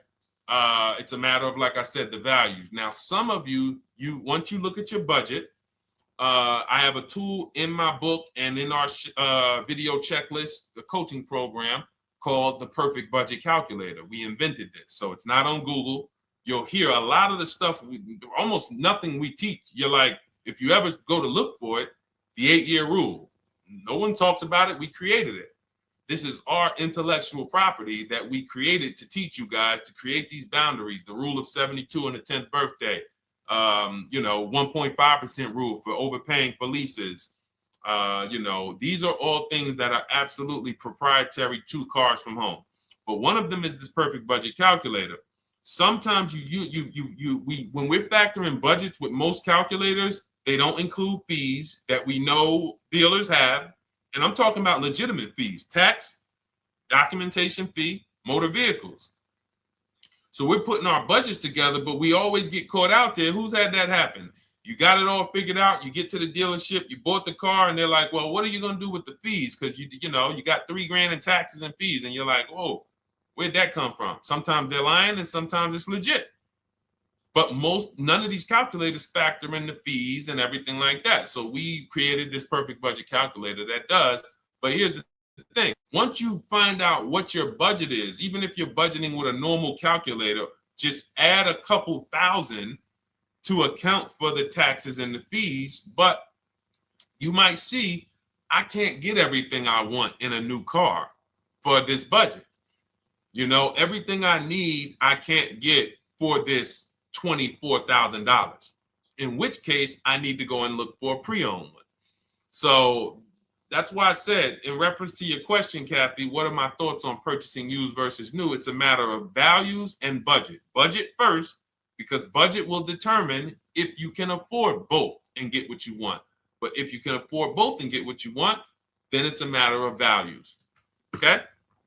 So again, everything we're going over is in my new digital book. It's called Cars from Home, 7 Steps to Saving Time, Money, and Avoiding Dealerships. It's 5-star rated. Thank you to everybody who has taken the time to rate it and review it on Goodreads.com. It means a lot. And we can't continue to get this information out without you guys. So we appreciate you.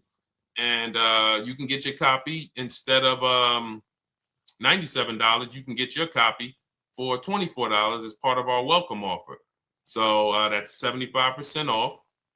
If you go to my link in my TikTok bio, Instagram bio, the YouTube comments, and the Facebook comments, we have a link there for you guys. And you can grab it. It's a digital book, so you don't even have to wait. It'll be in your inbox by the time you jump off the stream. But make sure when you get it, you screenshot that thank you page, because it has my support team's email. Sometimes you may be rushing, you're trying to get back to the stream and you type your email in wrong. Also, as soon as you purchase, the link to open the book is right there. So it'll say open the book below. You can save it to your computer. but I would rather you get it for $24 than $97. Although we've sold a lot at $97 because people feel it's worth every dime. You're going to save thousands and thousands of dollars for the rest of your life using what's in the book. Your first transaction, you probably save $4,000 to $6,000 to $8,000 depending on the car. So $97 is great, but $24 is even better. All right. And for those of you who have a different learning style, you'll see in there, shop with Deshone. You're more of a do it with you person. Do it with me, Deshone. Okay. We have lifetime access to shop with Deshone, and I coach you personally for 6 months. So we jump on Zoom calls twice a month. And some of you who may qualify for done for you, just do it for me. If you qualify for that, we have a welcome special for that too of $300 off. So get in where you fit. And those of you who are new or you're like, Deshone, I like what you're talking about, but I still don't trust you. You can start with our free cheat sheets. So just start somewhere so that you can start to reinvent how you're car shopping. Magley, how are you? Oh man, of course I remember you. Following for years. You actually were following me from the time God blew me up on TikTok. That was 2021. So I absolutely remember you and I appreciate you. And yes, it's so good to see you. Absolutely. Absolutely good to see you. All right, Dolan, we got a couple more questions. We got time for a couple more. Let's try to go as fast as possible. The discount for the book is not working. It says time ran out. It's 30 minutes. I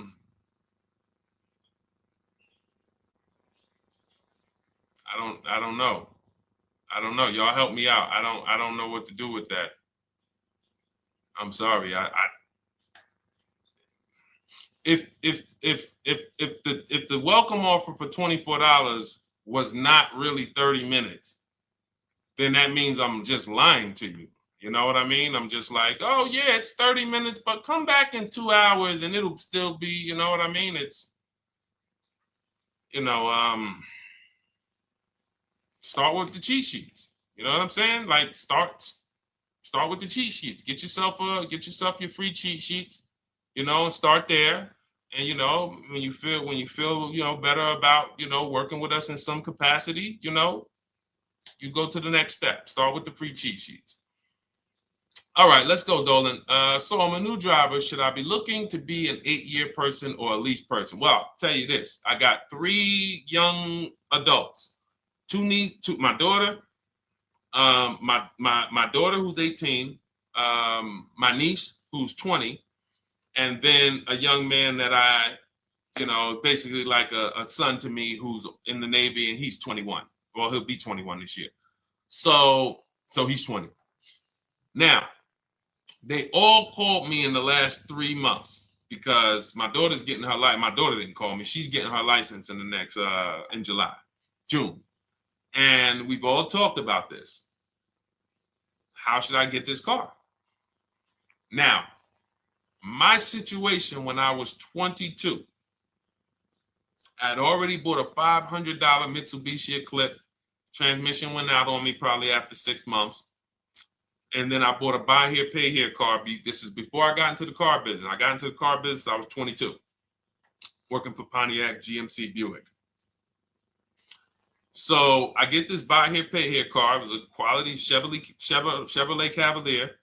I didn't know anything about cars, so I went to a local spot. They said, hey, put down this, just pay us $50 a week. So I did that. But 22, I had my daughter, and my boss says to me, hey, why don't you lease something? And I was already selling cars, but I just didn't think, could I even, qualify for a lease? I don't even know what I was selling them, but I'm just literally doing what most salesmen do. All right, he wants to lease. All right, what's the payment? Yeah, tell him it's this. All right, perfect. They said it's that. Oh, that's a little too high. All right, they said it's a little too high. All right, so that's what I was doing. I didn't really understand anything. That's most car salesmen.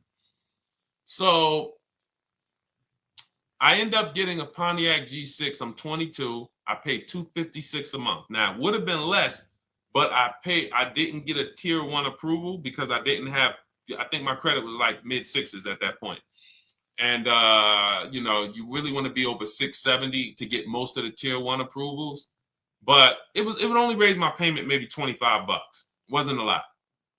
Now I'm 22. I'm driving a brand new 2007. It's still 2006. 2007. I'm pulling up, brand new car, full warranty, $256 a month. At the same time, I have a friend, got a vehicle, Toyota, financed it, went in. She had, you know, we had our, she had a young child, a little older than us, maybe 1 or 2 years older than us. And then she goes and she purchases a car. $500 a month. She didn't get ripped. That's what a $20,000, $22,000 car costs. She got a Corolla. $500 a month. We're 22. Plus insurance. This is enough to break a young person, young family. I'm paying $256. She's paying $500. That right there. When I tell people that story, it's amazing to me how many people will say, Deshone, when I got my first car, my parents took me out. We financed this car. We financed this. I was paying $400, $500, $600 a month. Whether the parents were paying some of it, or they were paying some of it, or they were paying all of it. Thank you, Kathy. Appreciate you sharing. So this is what all of them, all three, well, 2 of them. I don't know about the young man. Because his parents.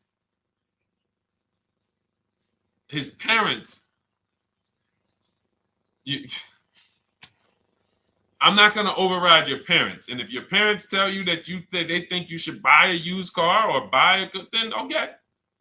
But I'm just telling you, when you see my daughter and you see my niece pull up in brand new cars and they have low payments and they don't have to worry about getting stranded on the road, hey, call the tow truck. Do we still have a warranty on this thing? So I would be telling, again, 8-year rule. Because if I've had young people in their early 20s who are like, I'm not even into cars. Like, I'm going to buy this and I'm going to keep this car. Like, I'll keep it 8, 10 years. I don't. And I've had some people who they know when they get a better job, when they move to this, they're going to start a family. They're probably not going to keep the car 8 years. So it still goes back to the 8-year rule. Always. Always. Most young people, most people should be leasing their cars. That's how I did very well throughout my 20s. Praise the Lord, because I did not have high car payments. I didn't have cars breaking down on me where I had to be like, oh man, couldn't get to work today. Not many 20-year-olds, 23-year-olds are keeping cars 8 years. So when you're putting them in used cars, you're really setting them up for failure in a lot of cases, compared to if they were just leasing, getting look, because some people be like, wow, are $300 car payments still out there? Oh yeah, they're still out there. Just you just are shopping for the right car. I know India had her look, Rosalie, she's in our Done With You video checklist and coaching program, like Cars from Home. She's, you know, this is our Facebook group she's commenting from. 3 vehicles she got, all for her sons, all of them. A Nissan Rogue, $399 a month. That's a $36,600 car. She got a Mazda CX-30.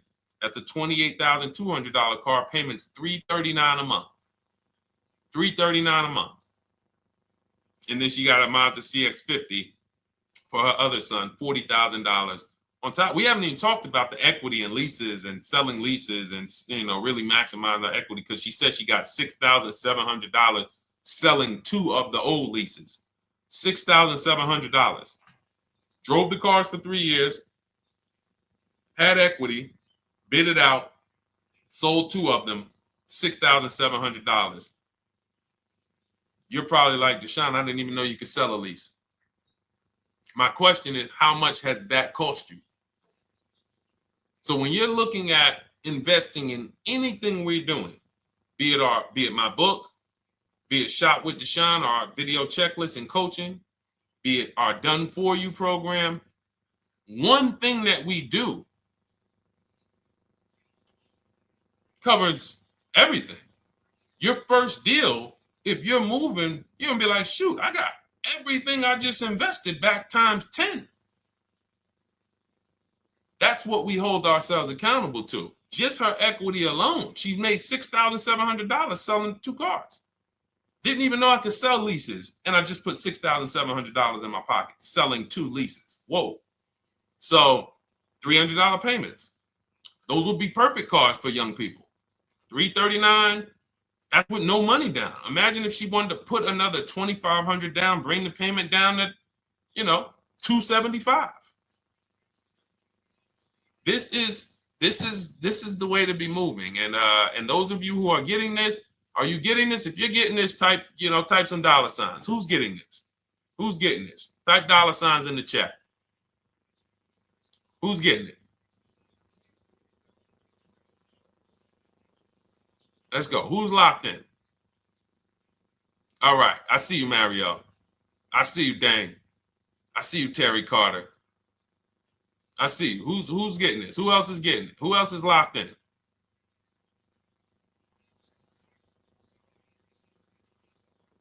A lot of y'all on here. Listen. I see you, DJ and Nice. I see you, Arms Reach. And I can tell the people that's locked in because they be like, all right, Deshone, you said you're here for 90 minutes. I know we got about 3 minutes left. I mean, I'm hanging for this whole thing. I don't want to miss anything. Shout out to the people that are locked in. All right. Go ahead, Dolan. Should the out-the-door price include your trade? First of all, that's a curse word. All right, we're going to go back to that because I got out of saying that for a while. We do not trade cars. So you probably just popped in maybe about 30 minutes ago on the stream. We were talking about the 3 pillars of great car deals: who you buy your car from, who you sell your car to, who you get your loan from. You in order to get a great deal, a below market deal, you must get a great deal from each one, which means you bid out each one. I bid out, got multiple offers for who I was going to buy my car from. I got multiple offers for who I was going to get my loan from. I got multiple offers for who I was going to sell my car to. I bid out everything, therefore I got my great deal. If you bid out this, but you don't bid out this, and somebody you get an interest rate of 7.1 when you could have got an interest rate of 5.2, you lost $2,000. Depending on the cost of your loan, how much you're financing, you lost $2,000. Yeah, you did a bid on who you bought the car from, or you didn't bid out your trade, therefore you didn't find the highest bidder. You traded your car for 14. Another bidder would have paid you 18. You lost $4,000. So you got to bid out everything. That's why we do not trade. The only people that have to trade are people with a lot of negative equity who can't pay off the difference. And that's why I am the reason for negative equity is not understanding leasing. You buy your cars, take out loans, switch the car. Negative equity. It's literally the reason for negative equity is I should have leased, but I didn't. Now I have negative equity because I'm replacing this car with a loan still on it. So out the door price will not include your other car. And if I was trading a car, then yes, the out the door price would include the trade. But because we do not trade cars, our out the door prices don't include the trade. Let me show you an example of what our out the door prices look like. So these are some spreadsheets for our Done For You program where we shop for clients. You can see here, this is we shop for a Subaru for this particular client. In this case, look, and you can see the MSRPs for this car is an inexpensive car, $27,000, $26,000. Look at the out the door prices, 29, 30, 30, 29, 29. These are all out the door prices with the taxes and fees. So you can see these dealers are giving either no discount or a little discount. 27 out the door price is 30,000. But look at the winner. Look at the winner. This particular dealer won the bid at this particular time They're not going to win the bid all the time. In this particular case, they needed the unit. $27,900 is the MSRP. Out the door price is $27,463. The out the door price is lower than the MSRP. How? Because they took off almost $4,000 in discounts. Almost $4,000 in discount. So every time you shop for your used cars or new cars, this is how you should be shopping. If you're not leasing, this is how you should be shopping. I'm getting multiple offers, out the door prices, comparing who gave me the best offer. Who gave me the best offer? Oh, look, Daniel Thompson said, D, I'm bidding out to sell my car and got a $4,000 swing from the lowest to the highest bid. This is the people who you listen. If I can bring them on and have them talk, they would be talking to y'all about how different this is. I didn't bring you here on a Tuesday afternoon, or you're not watching this. If you're watching the replay later on Tuesday, or maybe, Wednesday morning, we go live at 12 noon, Monday through Thursday. So we replay the show just for everyone who missed it. You can send all your friends, family, go to Deshone the Auto Advisor's pages, watch the replay from today's show. But they know this is, I didn't bring you here to talk to you about hundreds of dollars. We are talking thousands of dollars at all times. There is never anything that we talk about that is hundreds. Let someone else talk to you about how you can save a couple hundred more per month. We might be talking about hundreds per month.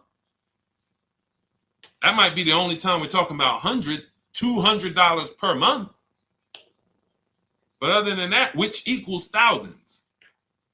We're not here to figure out how we're going to save $50 this month. No, this is big, huge money. So thank you, Daniel. Thank you for tapping in with that information. So, all right, listen, guys. Everything we teach is in a step-by-step format, because when it's not step-by-step, you'll get overwhelmed. When it's step-by-step, you can challenge yourself to stay right on this step, check it off, move to the next step. Check it off, move to the next step. Step 7 in our Cars from Home process is delivery. Step 6 is paperwork. Step 1 is the most important question, which is the 8-year rule. It's literally called the most important question. 8-year rule. How many years are you keeping the next car? Step 2 is the equity assessment. That's why you heard Wendell in his book testimonial. He said, I just completed the equity assessment and we got 30% more than the book value. Bidding it out. He said, I'm about to move to the next step. So everything we teach is step. Step 3 is deal structure, where we budget and we see, all right, how much car can we afford? What does a good deal look like? Step 4, we go shopping, which is choosing what we want. Shopping, looking, doing. We're not buying it. We're shopping the market. We're test driving. We are literally choosing what we want. Shopping, enjoying shopping. Step 5 is multiple offers. That's when we're in talking to dealers online, getting offers, getting bids. Step 6 is paperwork and protection, to make sure that the offer we got is legit. We tied it up. Paperwork is right. We go over extended warranties, tire and wheel, maintenance plans. Do we need them? Key protection. Do we need any of this stuff? And step 7 is delivery. It is a step-by-step path. That is how people win. They're not coming into some college to learn how to be a car salesman or to learn everything I know. No, it's a path. So if you want the blueprint in book form, that's my digital book, Cars from Home, 7 Steps of Saving Time, Money, and Avoiding Dealerships. Normally $97, part of our 30-minute welcome offer. You can get yours for $24 in my TikTok bio, Instagram bio, the YouTube comments, and the Facebook comments. Click those links and then click the special $24 welcome offer. It's good for 30 minutes. And you'll save 75%. If for those of you who are like, Deshone, what about that video checklist? That is our Shop Done With You program. Cars from Home, done with you. You get lifetime access to everything we teach, all our below market videos, and it's short videos. I want you guys getting cars in 90 minutes. 90 minutes. Not shopping. The shopping might take you longer. Deciding what you want, you might be doing that for 2 months. But once you decide what you want, I want you to be able to get below market deals in 90 minutes. That's how I do it. We're not hours and hours to get these car deals. Some of these deals we make in literally 45 minutes over a 3-day period. So that is how we do it. And you'll have access to our coaching program. We do Zoom calls twice a month, first and third Wednesday. And you have a Facebook group with 1,600 people in it that have come before you in the last 3 years. And then for those of you who qualify for shop with done for me, just do it for me, Deshone. New cars and leases only. Credit score has to be over 670 FICO. Book a call with our team. Let's see if we can help you. All of those have welcome specials. The book is 75% off welcome special. Shop with Deshone is $200 off welcome special for 48 hours.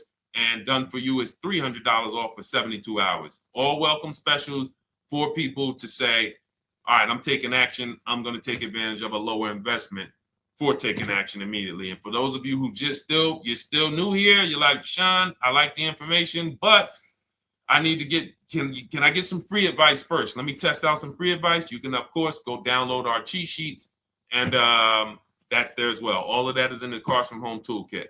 So always a pleasure. We will be back tomorrow, 12 noon. Please mark your calendars, tell your friends, bring a friend, and we'll continue to, we'll continue to do what we do and try to make sure you guys have everything you need to win every car you get. I want you sending pictures with the numbers.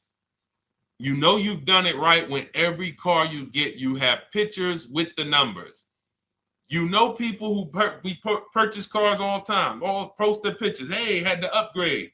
Oh, just got this. Hey, had to treat myself. Oh, watch it now. But you never see the numbers because they really are not confident in the numbers. They don't want to talk about the numbers. Everybody who shops with us, whether you're getting our book, whether you're using our stuff, and sometimes people who they piece together my social media videos and they'll get it done. But they are sending the numbers. Look at what I paid for this car. Not only did I get a great car, but look at the deal I got on the car. That's when you know, all right, you understand this thing. All right, have a great day, y'all. See you tomorrow. And if you couldn't make the whole broadcast, feel free to watch the replay. We'll be replaying it throughout the day until tomorrow's show. All right, have a great day, y'all. Thank you. God bless you.